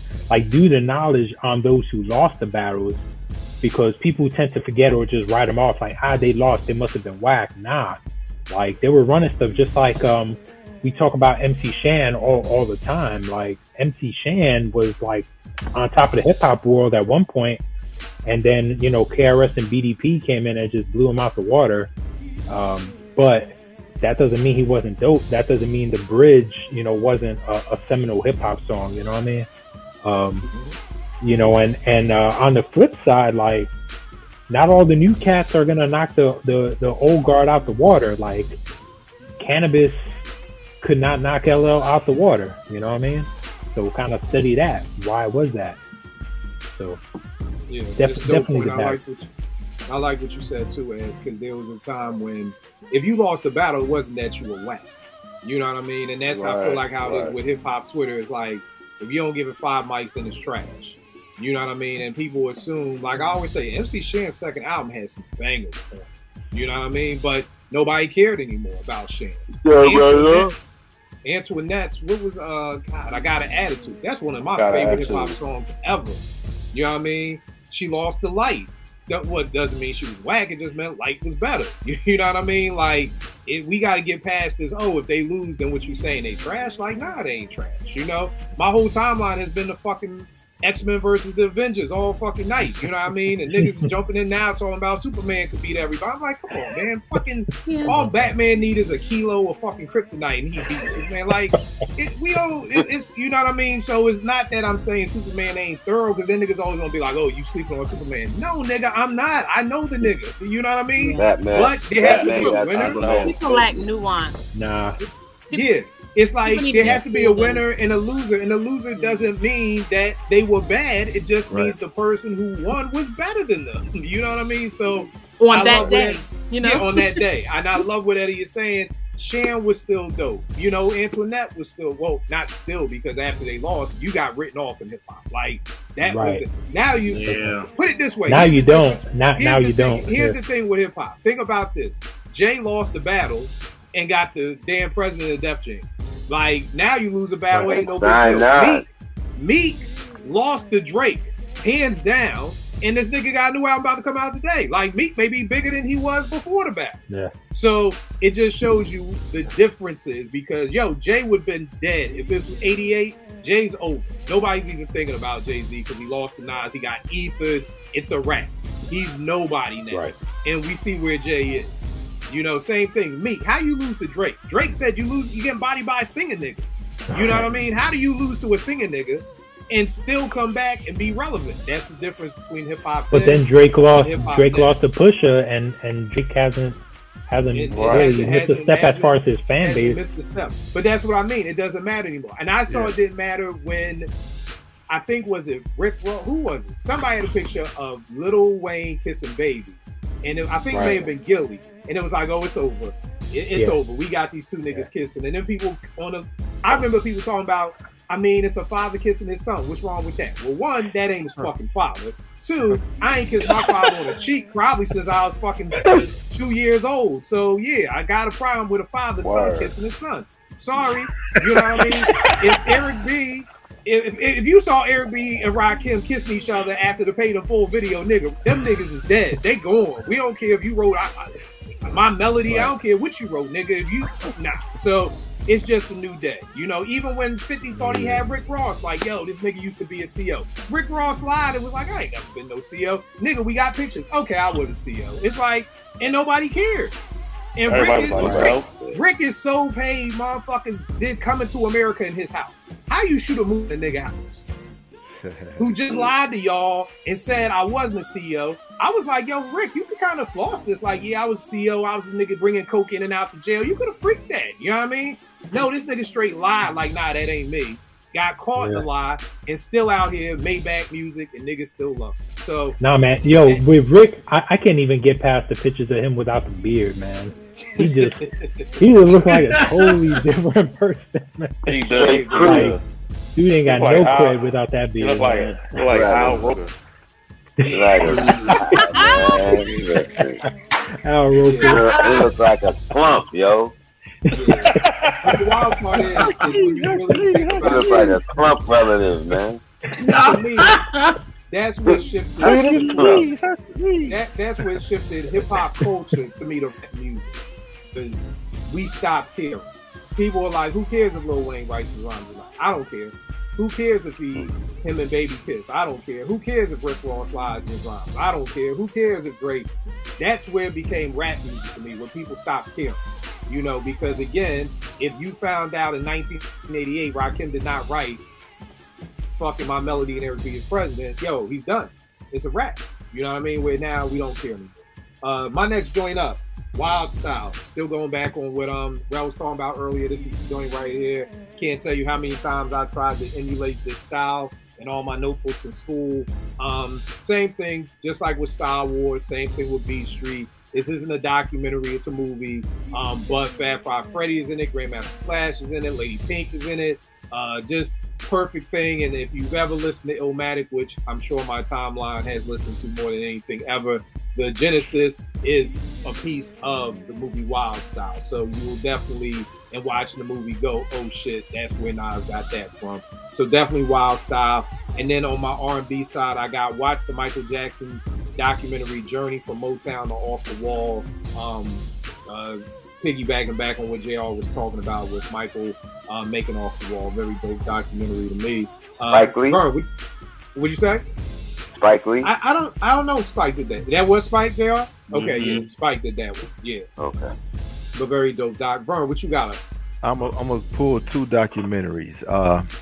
The first one tells everybody about the hip hop culture, you know, the burgeoning hip hop culture in LA, The Good Life, where they had a grocery store. Culture, yeah, freestyle culture. They had a black lady that opened up her store, I think on Thursday nights. Yeah, and everybody would come in there. They had rules, you know, you couldn't curse. Fat Joe came one day and got booed off. You couldn't curse, you know, you had to be ill. You had you curse, you got freestyle booed, fellowship, Micah 9. They kicked you out. You know, and it was very interesting. As a matter of fact, Ava DuVernay, am I pronouncing her name right? That's what I was gonna say. Yeah, Ava DuVernay. Was an MC. She heard up. And she used to rap. Whoa, Shorty behind Queen Sugar was an MC. Yeah. Yes, sir. Yep.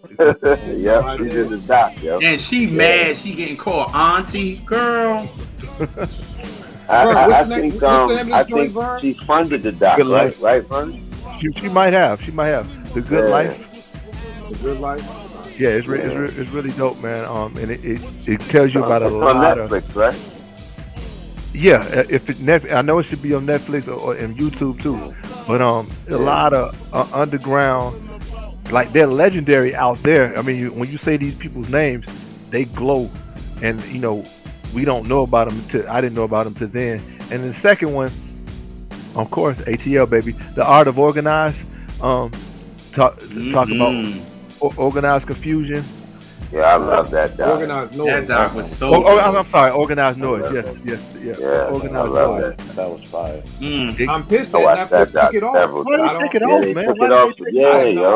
I don't know, man. That was real ignorant, man. I love that doc. And you can't see it nowhere else. I've been trying. I've seen it like 5 times, but I mean, bro, it gives a great feeling, man, because we had, you know, derivatives of Miami booty shake music in Atlanta, but Organized Noise put the stamp on hip hop in Atlanta, first with PA, Parental Advisory, and Rico will tell you that initially they were trying to sound like New York, and if that really didn't take off, so they was like, skip this, we're gonna do what we do. Outkast, Goody Mob, and they brought hip hop here, man, and it's like we used to come. It's crazy. Jack the Rapper used to come to Atlanta.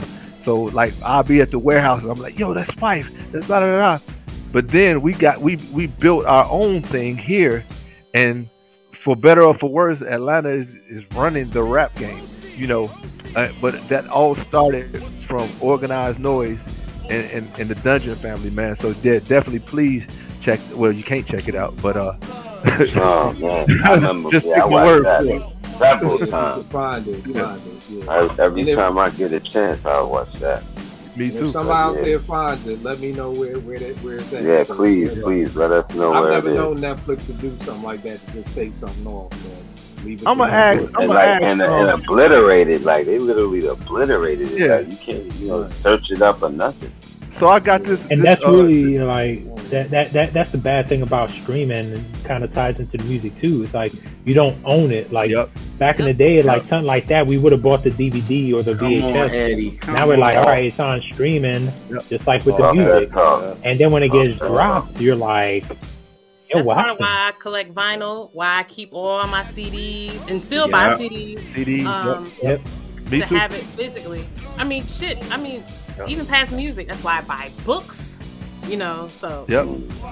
I really love a movie, and I will go get the DVD if it's something that I'm going to watch over and over and over. Like, yeah. No doubt. Don't point. Elise, what you got? Like I bought 5 Rhymes in Life a billion times.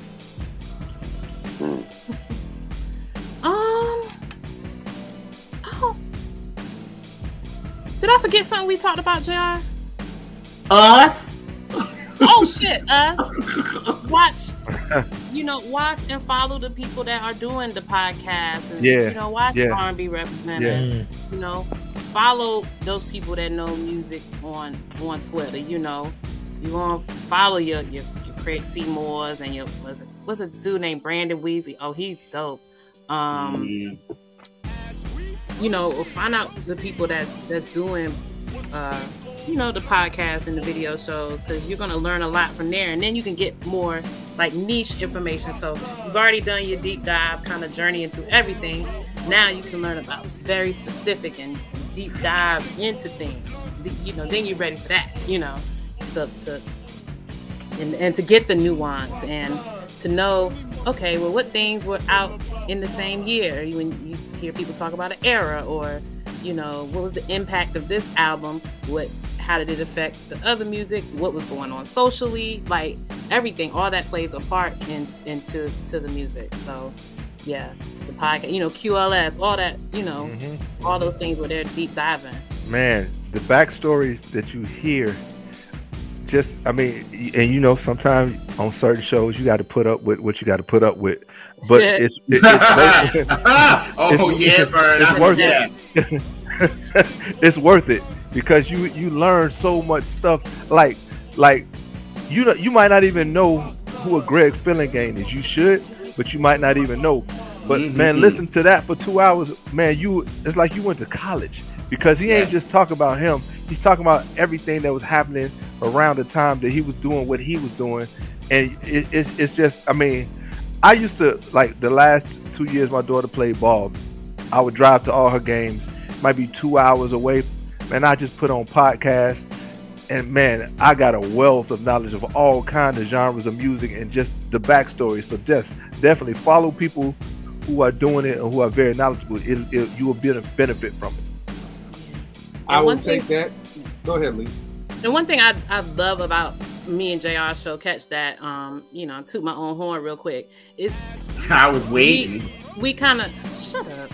We come from kind of a different angle. Instead of we have artists and producers and writers, but instead of having them come and talk about their stuff, we want to know what inspired them, or what, you know, what album they've been playing lately, and talk about that, and then you learn about their artistry, because they're inevitably going to bring up theirs because that was their inspiration, and you see how it all kind of fits together, and you're like, that makes so much sense.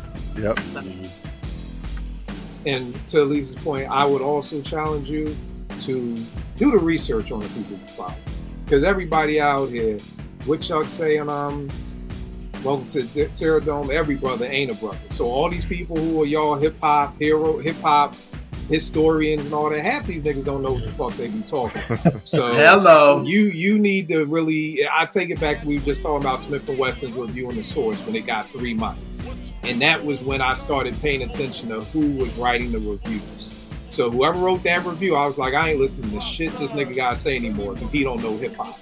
And that's when I started looking at the names and stuff that I agreed with, and then that's how I found a lot of hip hop journalists that I started following. So just because somebody 50 years old don't mean that they know hip hop. So take your time to get to know who you following, and make sure they ain't telling y'all some bullshit about just what they like versus what the culture was. So you know, I definitely say do a deep dive on that too. Brad, what you got up next, good brother? I wanted to go behind Elise, because one of mine was actually that. Like, I feel like you do need to go and talk to, like, the OGs that was kind of there. Like, for instance, you guys were there doing, you know, the beginning of hip-hop. If you want to learn about it, talk to y'all. Y'all were there. Y'all, like Elise always say, I was there. Like, I know what the culture was. I know what was going on. So that's why I thank God that I have somebody like my mom that was there. So I can ask her, well, what was this? What was going on doing this, and how this works? And when somebody realizes that you're really passionate about it, then they will take you down a rabbit hole and be like, well, go there and go here and go here. But like you said, now it feels like when you're on Twitter, everybody knows everything. And I can't stand that, because you don't know everything. And it's also just as simple as, you know, asking your parents, your aunties, or just elders that you know. It could be simple as asking them, what's a few of your favorite songs from back in the day? Like, just from that, you could get a wealth of knowledge just off of asking that one little question in basic conversation. So I saw somebody do this on Twitter. And I'm gonna challenge y'all to do this, and everybody that's listening. Go to your parents or your uncles, whomever, and ask them for their 20 favorite songs, and make a playlist.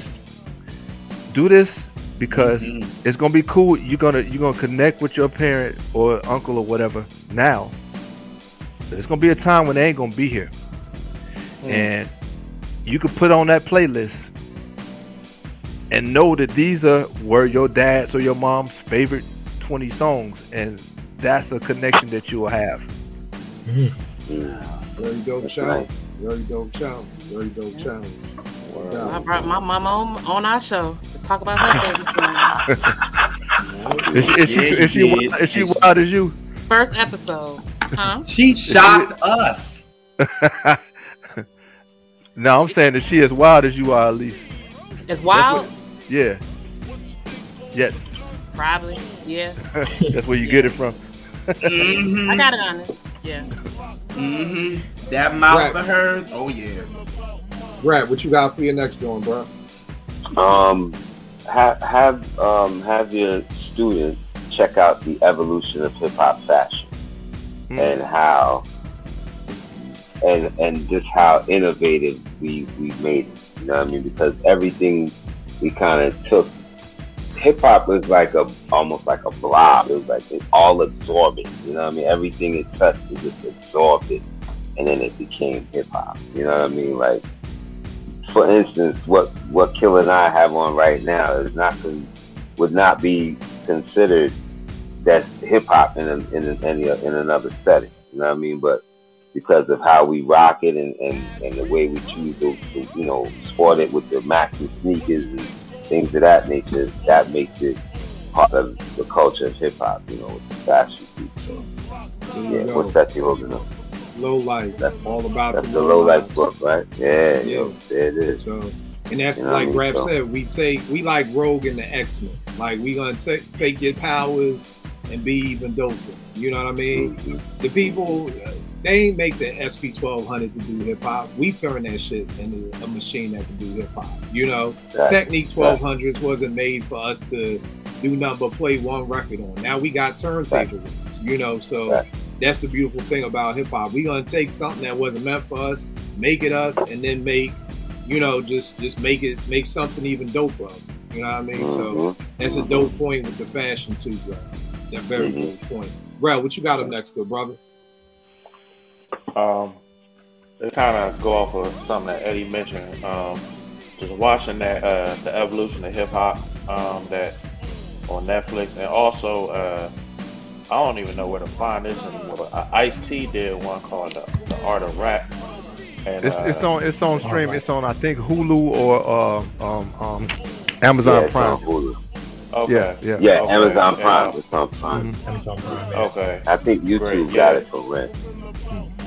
Okay. So that was another good one, and that gave you kind of it kind of took you in the mind of the process of rhyming for some MCs, like, you know what I'm saying? So I think both of those, and I'm speaking for like people today, like, you can sit down and watch it. It's not boring. It's not preachy. It's just, giving you the history and the background of the culture in a way that's easy to digest. Because sometimes you got to make it easy for some of these people to digest it. You know what I'm saying? Because or if you don't, they won't. They won't get it. You know what I'm saying? So I think that evolution of hip hop, that was really good, especially the first season. But it covers all of the areas in the of hip hop. You know what I'm saying? And which is important. And then the Art of Rap, you know what I'm saying? He goes around and he talks to different MCs, and you get some of their writing processes and what goes on in their mind when they're coming up with certain things. So I think it gives you a good picture of the MCs. So those are two I would say to watch. No doubt.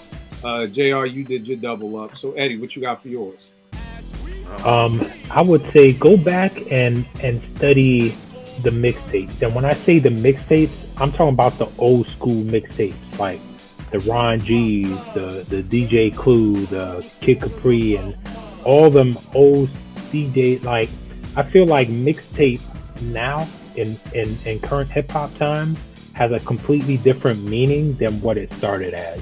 Right now, a mixtape is a project that, you know, they're not selling. Right, it's not their. This is not my official album. It's just a mixtape. But the format is pretty much like an album, or we can't clear the samples, so we're just putting this out as a mixtape for you to wait for my new album, right? But the mixtapes, like back in the days, like it wasn't just one artist. It might be a crew, or it might just be like whoever was hot at the time, and the DJs will put it out like new songs, you know, from certain artists, whoever was hot. Some you heard of, some you didn't, and you learn from them. Like, I remember going to the corner record store around my way in Brooklyn, and like the DJ Clue and Kid Capri tapes and all that, like they didn't have names for it. They just had numbers, like numbers kind of going up, and you know, all right, this is the next one in the series. Like, I haven't heard this. All right, cool. Let me check that out. So it's like a whole different situation, and you know, then you got the mixtapes with, like, you know, freestyles and all of that type of stuff. It's a whole different thing, you know. So if we talk about that then to now, like defining that and kind of hearing the change and what kind of music will make a mixtape that may not actually make the radio, you know what I mean? It's like a whole different thing. No doubt. My bad, Gerald. Did you have another one? I thought you was doubling up on Elisa's joint. So yeah, I was coming behind her, but my joint is talking about like autobiographies and watching films. Like, it's for real. That's how I got started. Just listening, you know, reading autobiographies. You know what I'm saying, and watching films. Like y'all said, you definitely, with 5 Heartbeats, you should definitely watch that. You should definitely watch the Temptation movie. You should definitely, you know, watch a lot of these these biopics that's out. You know what I'm saying? You see what the New Edition movie did. You know what I'm saying? It had these little kids like literally watching it just to see, you know, all of this, and it was a whole big thing, even though there was a lot missing. But it was like they sat there and the people was like, yo, the kids was loving it. They were going back listening to these New Edition songs. So it's like, watch these films. You know what I'm saying? Even though I'm gonna say this, but even though, you know, Respect is not my favorite thing, but I'm like, if this is what Aretha wanted, go watch it. You know what I'm saying? You might get a little bit of, how can I say, it's coloring outside the lines a little bit, but you also gonna get a little bit of history from it. You know what I'm saying? From the 5 Heartbeats, that was from the Drells. Basically, that's where Robert Townsend really was going behind the Drells. But you got a lot of the history of what R&B went in. Like, my favorite scene is when Leon is going over when they saw the album cover. You know what I'm saying? And they saw that album cover, and he was like, yo, it's always a double cross when it comes to us. You know what I mean? So it's like watching movies and definitely I feel like reading autobiographies and reading books like A Divided Soul from Marvin Gaye. I feel like you should read. Soulville, USA, The History of Stax. Definitely my first book that I ever read at 6 years old was Mary Wilson's book, Dream Girl, Life as a Supreme. That was my first book I read because I was asking Mom so many questions. And she was like, yo, read this autobiography. And I read it and she read it with me. And it was like, okay, I want to learn who's this and who's this. So it makes me, again, following sis, it makes me go down a rabbit hole, and it was like that. So definitely autobiographies and watching our biopics, I feel like, is the #1 thing when it comes to, you know, R&B and stuff. Yo, Grant, you had something to say? No, he covered it. I almost forgot my thought anyway, but he covered it. All right. No doubt. My last joint is, y'all know me and Porsche. We are bookworms, so just a couple of books. You got Spray Paint Art, all about graph, New York City subway graffiti, so you can understand some of this stuff. Rap, you talking about fashion. I know you remember Shirt Kings out of Queens. You got that. You got have had a shirt by then. The Boombox Project. People don't know about the boom boxes that we came up with. This is all about the boom boxes, different models, everything like that. One of my favorite book series, Check the Technique by Brian Coleman. Rakim told me these are basically the liner notes and how some of the dopest hip hop albums from the 80s and the 90s got made. This is one of my favorite series. You got Born in the Bronx. Definitely a dope book. I mean, you get to see some of the flyers that used to be going on for the parties back in the day. So that's definitely something you want to touch on. And for people who are always asking me how to get your kids into hip hop, I got this for Nay when she was 5. It's a hip hop coloring book that's all graffiti. Wow. So this gave her a chance to, you know, be able to color the lines and everything like that. And it's actually dope. One time during the summer, maybe 5 or 6 years ago, I had to fill in. Y'all know me, I've worked with teens. I don't really rock with little kids. And they're like, "Yo, we need you to do 3rd and 4th grade. We need you to do something." And I'm like, "Oh, I'm gonna do with these kids." But what I did was I made copies of these and put them on 2 sides of my teen center, and they had to color in as much as they can while the music was playing. When the music was off, that was kind of like the cops coming to, you know. Oh, that's dope. That's dope. So they had to freeze, and anybody who was still moving was like, "Nah, you get arrested. You got to go over here." And it was like, who could finish their wall in enough time? Lock them up. Yo, you understand? This is what the game was like, bro. You get locked up. You know what I mean? So, and it's like, you know, I still even got some of Nate's early coloring, you know, when she was like, you know, but, you know, it's like when people are asking, how do you put that bug in the kid's ear? You just got to make it fun. Like and that was fun to them, you know. When I'm playing the music, I'm playing all old school hip hop. So these little 3rd and 4th graders running around trying to get all these tags done and not get arrested, all while playing Big Daddy Kane, Special Ed, Dougie Fresh, all that stuff. So they had a ball. So you just find a way to make it fun. You know what I mean? You can't just be like, "Yo, this is hip hop, this is hip hop, this is hip hop." And I tell people that too. Even on the timeline, I challenge folks to do things. I don't ever want to tell you who's dope. When my teens get in my car, they play me something, I'll play them Nas, you know, I gave you power. And I'm like, now can your favorite MC do that? And they be like, nah. Like, I don't tell them they MCs are whack. I let them hear my music, let them play their music, and let them make up their decision. Let them make up their mind. You know, me and they have been watching the Wu-Tang Hulu series, and she'll be like, "Daddy, who's your favorite?" And I'm like, "Yo, Ray is my personal favorite, but you tell me who you rock with." She like, "Yo, I like Dennis." It's so crazy because since she watches the Hulu series, she doesn't know them as their rap name. She knows them as Bobby and Dennis. And, you know, she doesn't know their rap name. So it's just crazy to me. So she likes Ghostface. So Shotgun. yeah, you know what I mean? So it's just, for me, it's just you don't have to tell people what to like. It's like Elise was saying, that's why I love what she said. Think about what you like, and you go down that rabbit hole and you make your own decision. And I just see people on the timeline every day like, this is the album and this was it. Let people listen to the album and decide for themselves if that's it for them. You know what I mean? So that's it for me. And my last thing on the R&B tip is you gotta listen to, I don't even believe, I know I don't have it up there. I'm bugging. No, I know I'm bugging. This is it right here. You gotta listen to this. Okay. Anita Baker Rapture. Like, your house will be clean. Yeah, I didn't know what he's gonna pull out. Like, I thought he was gonna pull out Myron again. I was like, oh god. No. I was gonna have your back, but I was like, yo, don't you dare. Don't you dare. No. Who is that? Myron? This is Myron. You notice he always has that album in arm's reach? Yo, everything is in arm's reach. Right. All my CDs are in arm's reach. Bruh, here, I'm pulling out Big L. Everything is in arm's reach for me. That's a good album. It was an R&B singer. It was an R&B singer that they play me every time I pull this out, Grab. It's a dope It's the album cover, Grab. It's a dope album. The album cover. Myron. And then back to what Myron. Yo, thank you, Elise. It's the album cover, man. Right. Elise, don't get on him.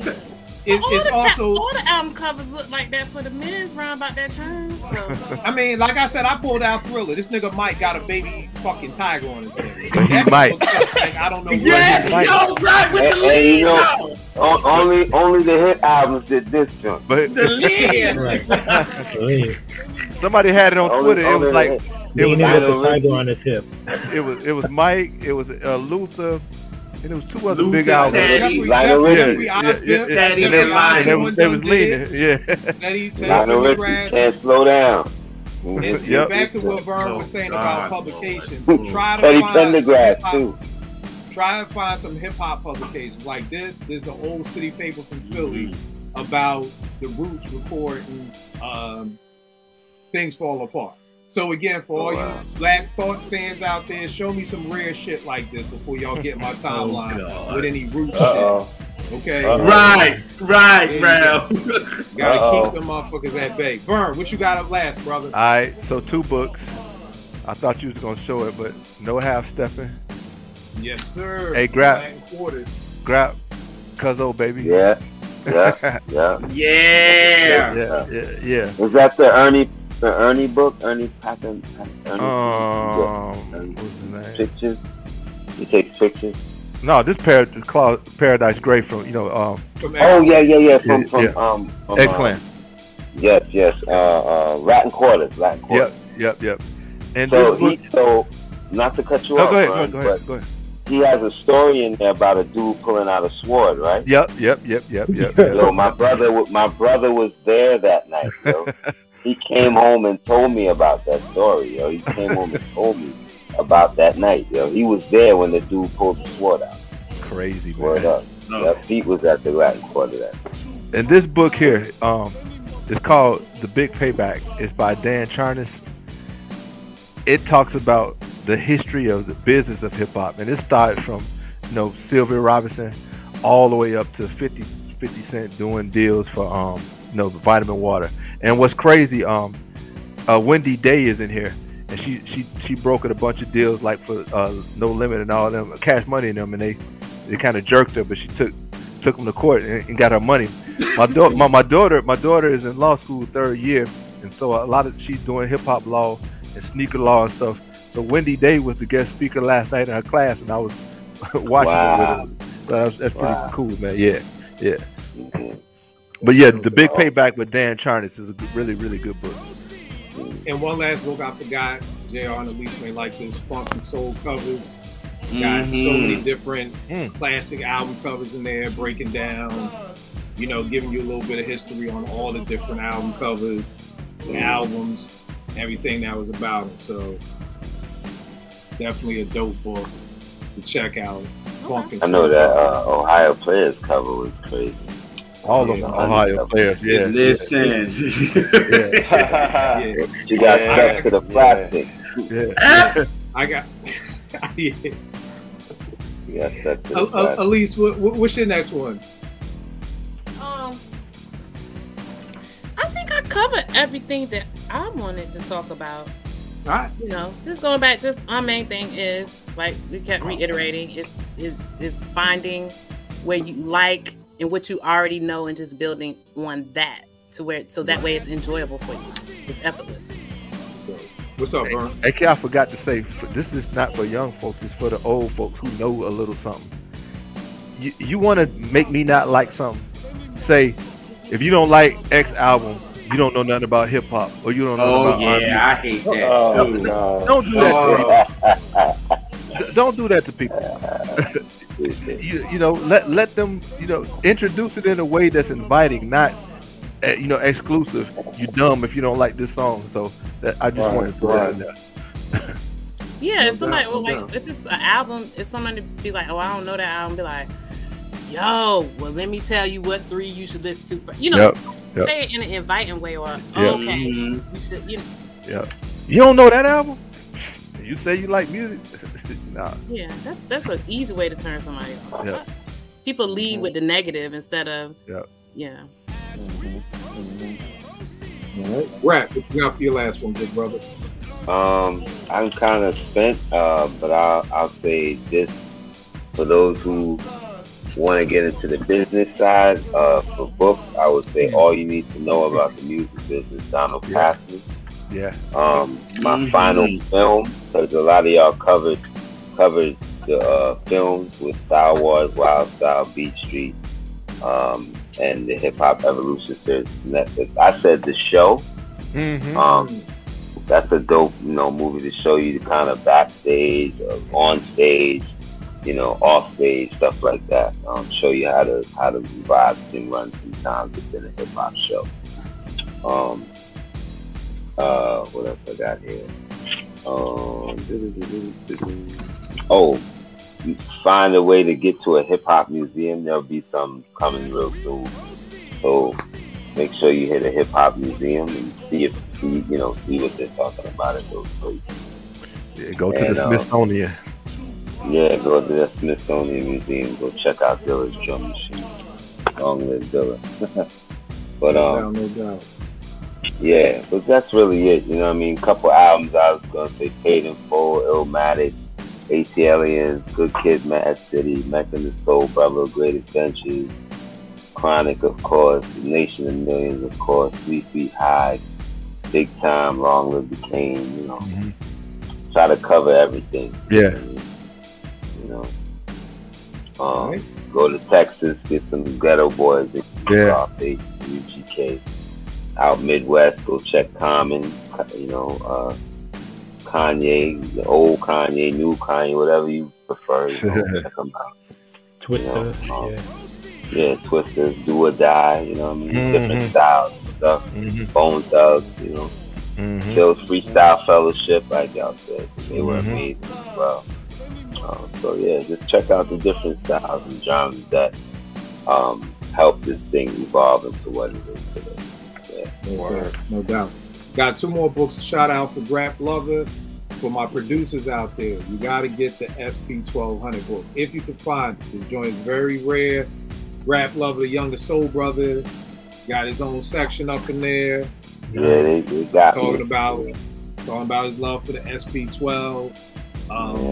Again, this is with his brother Pete Rock. This is, to me, Pete is the SP12. Like, I don't think at least 90% of the people in this book said they brought an SP1200 because of Pete Rock. You know what I mean? So that's why Pete's name should be synonymous with that. And for my diggers, you got Dustin Grooves right here. All about vinyl digging. I mean, just records galore. You see how nice size book, you know what I mean? Definitely. So for my diggers, this is what you got to get. For my producers, you want to try to find this down. Rel, what you got up for your last joint, good brother? My last one's pretty simple. You can go on YouTube and watch episodes of Apartment 5B, and there you go. You're gonna learn. You know what I'm saying? Because before I got on here, let me tell you how I found out about Apartment 5B. I was up late one night, you get on YouTube just looking at stuff, and I saw the episode talking about Philly rappers. So I just was watching, and I followed everybody that was on the show, like on Twitter, and then I just hit kill up, yo, I watched y'all show, it was cool, you know what I mean? And I was like, one day can I be on there one day? And he was like, yeah, you know what I'm saying? And I started being the show, and I thought, I know a lot about hip hop, but I don't know everything. You know what I'm saying? And since I've been on here, I just learned a whole lot. You know what I'm saying? There's a lot of stuff I didn't know. You know what I mean? I'm not one of the oldest people on the show, but I'm not one of the youngest either. So I'm kind of in the middle. And it's good to you know what I'm saying, be around people that know more or know different things than you and are from different places. When you stop learning, man, you stop living. You know what I'm saying? You got to be learning every day. And so being on here, I've learned so much. And then it's I'm on podcasts with people recorded their videos on VHS from off of Rap City and Young TV Raps. You know what I'm saying? I'm on here talking to people like Grap that I've seen on TV, you know what I'm saying? So it's you know what I'm saying, that type of opportunity, you don't get that everywhere. So for people watching, I would say continue to watch 5B, go back and watch some of the old episodes, and you're gonna learn something. Yeah, they're looking for that love, bro. Because at the end of the day, I learned something every day. You know what I mean? Every episode. That's why I know nobody can say you ain't learned nothing. You know what I mean? Just in this episode today, that's why I'm asking JR and Elise all these questions, because they the soul, you know what I mean, guru. So I'm just sitting back learning from them. So, like you said, you know, you should never stop learning. My pastor always taught me, if you're the smartest person in the room, you're in the wrong room. So that's why I always try to keep smart or smarter people around me, because I learn from working with my teams. It ain't about me teaching them. I tell my teams all the time, we teaching each other. You know what I mean? At the same token. So, JR, what you got for your last one, good brother? The last two I got is the Quincy Jones documentary. I recommend, and I recommend the Clarence Avant, the Black Godfather. Yeah, I recommend. Is that still on Netflix? Because I never got a chance to peek that. Yeah, both it is. on Netflix. You gotta watch. You gotta watch them. It is. It's so you will understand. Well, with Quincy, you will understand why he's the Black architect when they call him that. You know what I mean? Like you get it. But with Clarence Avant, you learn a lot. And see, I wanted to know a lot about him because Jimmy Jam and Terry Lewis are one of my favorite production teams, and they always talked about this dude. It was like, who is this dude? Yeah, like they keep saying Clarence Avant. Who is this dude? So then it's like doing research back then, and this is back in like when internet first started, the dial-up shit. So it was terrible trying to find shit on this dude. You know what I'm saying? Like it was terrible. I was sitting there like, yes, y'all. You couldn't even be on the phone and be on the at the same time. Like I'm looking for something, and my grandma picks up the phone and the internet goes out. I'm like, what the? Like, damn. But yeah, like Clarence Avant has been through a lot, and he's the reason why people have gotten with certain artists and all that. Like I would definitely recommend the Black Godfather on Netflix for sure, and then the Quincy Jones documentary. Those are kind of the last two. Clarence Sis already said us. Now, if I didn't say it, she would have hit me. But Clarence Avant touched music, politics, business. He got Hank Aaron his first sponsorship deal with Coke. Yep. He's like, hey, Coke, niggas drink Coke too. And he was a clerk at Macy's. Yeah. And then started to be music. Like he wanted to get behind music people, so he started getting behind the Sarah Vaughn's and all them, and start doing like getting in companies of people like top dog people, and you like this little dude from Macy's is with all these other people, like this dude, and he wasn't scared of nothing. He feared nothing. At all. Like he will cuss them powers that be out and didn't even care. Like dude, you know you had to have a couple of guns on you. I don't care what they say. Like, nah. You ain't coming in a brother talking to them like that. Nah. Hey, Kill, you watch it tonight if you can, bro. For right. No doubt. I watched this weekend. It's a Philly thing, but Meek Mill's dropped tonight, so I gotta listen to some Meek tonight. But I will watch it this weekend. So, but yeah. Eddie, what you got for your last joint?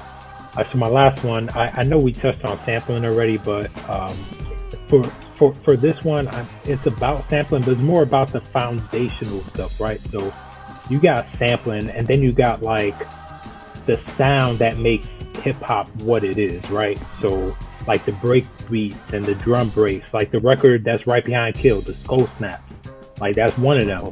You know, you got like Clyde Stubblefield, you know, James Brown, funky drummer that sampled, you know, all the time. You know what I mean? There's certain records that are hip hop staples, right? And then there's certain artists that are like a well that get sampled consistently. Roy Ayers' record that's behind Kill, that's one of the artists. He got so many records. It's right above this. I'm he got looking so on the many screen records and I'm left and right back here. Then you got, you know, Bob James. Bob James got crazy amount of records. You know what I mean? Nautilus got 75 million songs. That's one song. Yeah. All that. Take Me to the Mardi Gras. All that. Then you got like the other James Brown stuff. Like how his voice alone just been sampled all throughout hip hop. Right. Then you got George Clinton, Parliament Funkadelic, which became the sound of the West Coast. So yeah. Kind of study that, like, figure out why certain regions sound different, and it's usually because, the foundation of what they're different from, what they're sampling, right? That's what's kind of making everything set themselves apart. Here's some of the joints Eddie was talking about. Bob James 1, the Nautilus, you got Bob James 2. And that Nautilus is a producer's right at passing. You got Bob James 3. Bob James 3, yes. Work with that somehow. And you got 4. JR, if you want one of these, I just figured out I got 2 of them. So if you want, you got 4? No, I don't. All right. I'll put this one aside for you. Thanks. Oh yeah, I need to come back to the crib for real.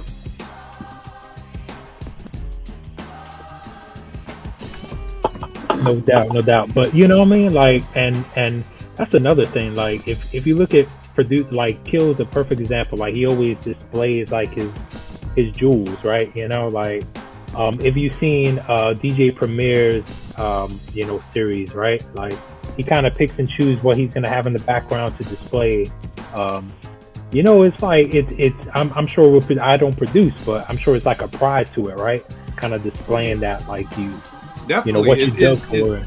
It's one of those things where it's like it's like producers speaking their own language without talking. You know what I mean? So it's like making sure certain joints is up. So if somebody watching this show, if you a digger, you're gonna be like, yo, that nigga Kill know his shit. Just by what's displayed and everything like that. That's famous by Grap's brother Pete for Troy, the Honeysuckle Breeze joint. This joint right there. So again, it's like we speaking our own language without speaking our own language. So, without saying something, so definitely.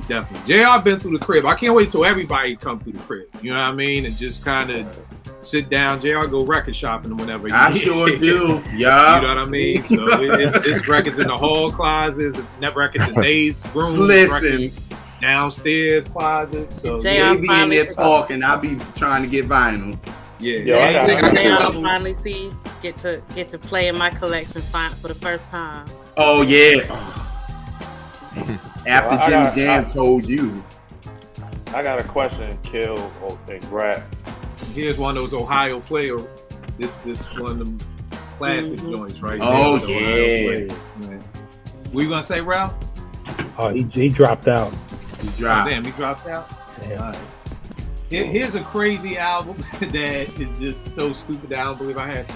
Bill Cosby talks to kids about drugs. How's the irony of this album? Like, what is the irony of Bill Cosby talking to children about drugs? Wow. Like, that's got to be the wildest shit ever, What was you about to say, Ralph? Grap has said that Bob James Jones like a rite of passage to a producer, rites of passage. What's some other ones that you would say? Like, have to touch. Nautilus is the most popular one. Bob James 1 is definitely one. I personally would say the Skull Snaps. That's the breakbeat made famous by Long Red. Long Red, Mountain Long Red, which is the break that will clap your hands to what he's doing. The Eric B for President joint. The breakbeat is infamous. I mean, what about Apache? Substitution, synthetic substitution. Synthetic substitution, Apache. Apache. Yeah, like to me, like Skull Snaps, Funky Drummer, Bob James 1. And see, there's difference. It's the samples and then there's the breakbeats. The breakbeats are going to be Impeach the Press, Synthetic Substitution, Skull Snaps, Funky Drummer. Those that sample-wise is going to probably be definitely the Bob James, definitely the James Brown. Like, where's this James Brown at? This James Brown, the Hell joint. You know what I mean? You got to have some James Brown somewhere in the stash. You got to have, to me, some Parliament, Funkadelic, in the stash. But a lot of stuff for me came from my OG, a kid called Roots, when he used to do milk crates up at 889. He was the first person I saw doing this in '93, playing the original sample and then playing who used it.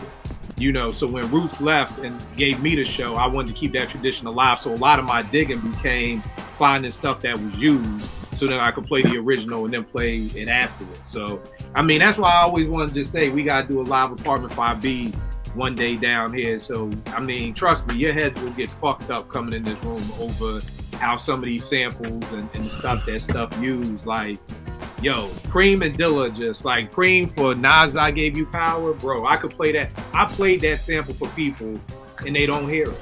You know what I mean? Like, they literally can't hear it. The My Jamal. And I mean, it's like a 2-second sample. It'll go right past you if you're not specifically listening for that one part. So it's like, you know, but hey, that's some of the stuff. Speaking of samples, man, we got to sing rest in peace, man. Lonnie Smith. Yeah. Lonnie Liston Smith. Yeah. Here's the thing. I'm horrible with deaths. He just died. Yesterday, was it? Damn, I didn't even know. Damn. Lonnie Liston Smith. Oh, yeah. Yeah, Dr. Lonnie Liston. Yeah. I didn't even know he passed away, man. That's crazy. Lonnie Liston Smith, Ski was famous for a lot of Lonnie stuff. Lonnie is Dead President sample for Jay-Z. Tribe. Yeah. Ski used it for somebody else. I mean, just, in the crowd. I had no idea that he passed away. So, yeah, definitely R.I.P. to Lonnie Liston Smith, man. I got a rack of Lonnie Liston Smith just off that Dead President Ski joint. So definitely. We got to do a record day or something. All right. Eddie, give him everything, good brother. Freed Styles, if you are an independent artist trying to get your music heard, this is the man that you need to talk to. Tell him about it, Eddie. Yes, sir. So Freed Styles, man. I've been pumping out these reviews, you know what I mean? And you know, not to toot my own horn, but I guess I should. Is you know what I mean? I'm detailed with it, you know what I mean? I'm not trying to. That's why I said beat. Toot it. Listen, man. I'm not just out there, you know what I mean, just trying to do, you know, a couple sentences and put a mic rate in. You know what I mean? It ain't about the mic rating, man. Like, I'm really listening to these albums, and you know what I mean? I'm telling you what I feel about it, and I'm letting you know, whoever's reading or whoever might listen to the album, I'm letting them make their decision. But you know what I mean? As a hip hop head, like we all hip hop heads here, you know what I mean? I feel like, you know, we can listen to an album and really, you know, give a good interpretation, not just, you know, use some catchphrase, a few sentences, say it's dope or whatnot. So yeah, man, I've been cranking out a lot of reviews, you know what I mean? If you want to hit me up, definitely. If you're an independent artist, I got something, album coming out or whatever, hit me up. No doubt. And you can find me on Twitter at EddieD80 and on Instagram at FreedStyle. All right. Rel, tell them everything about the clothing company, good brother. Yeah. Clothing line Fair Grade. It's Fair Grade on Instagram. The website is too long for me to say, so just hit the link in the bio.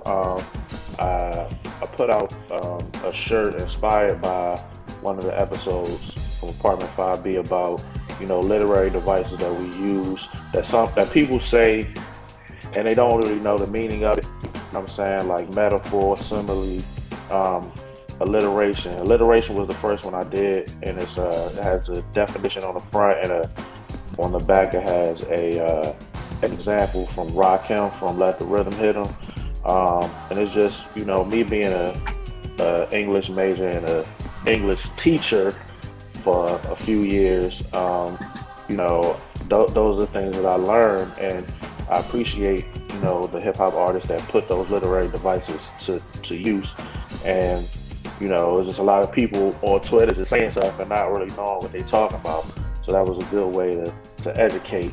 I'm working on my next one, but my hipster daughter has something coming out on my do my clothing line, so that's coming out first, because, you know, the last time she did, everything sold out, so maybe she knows what she's doing. So that's coming up.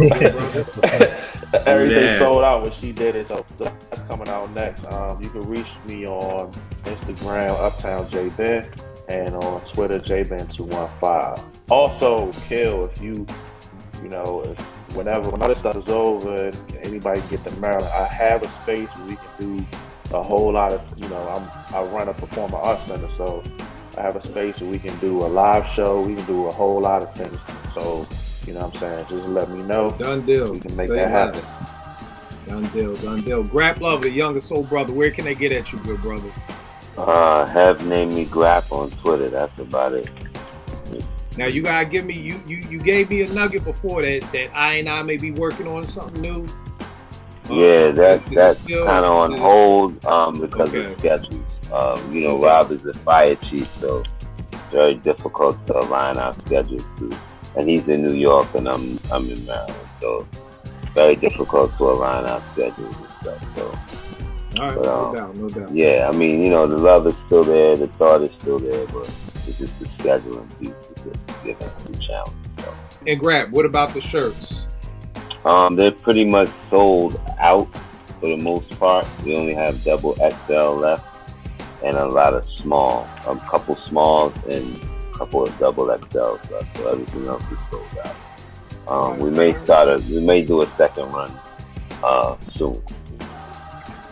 All right, that's what it is. JR, the R&B rep.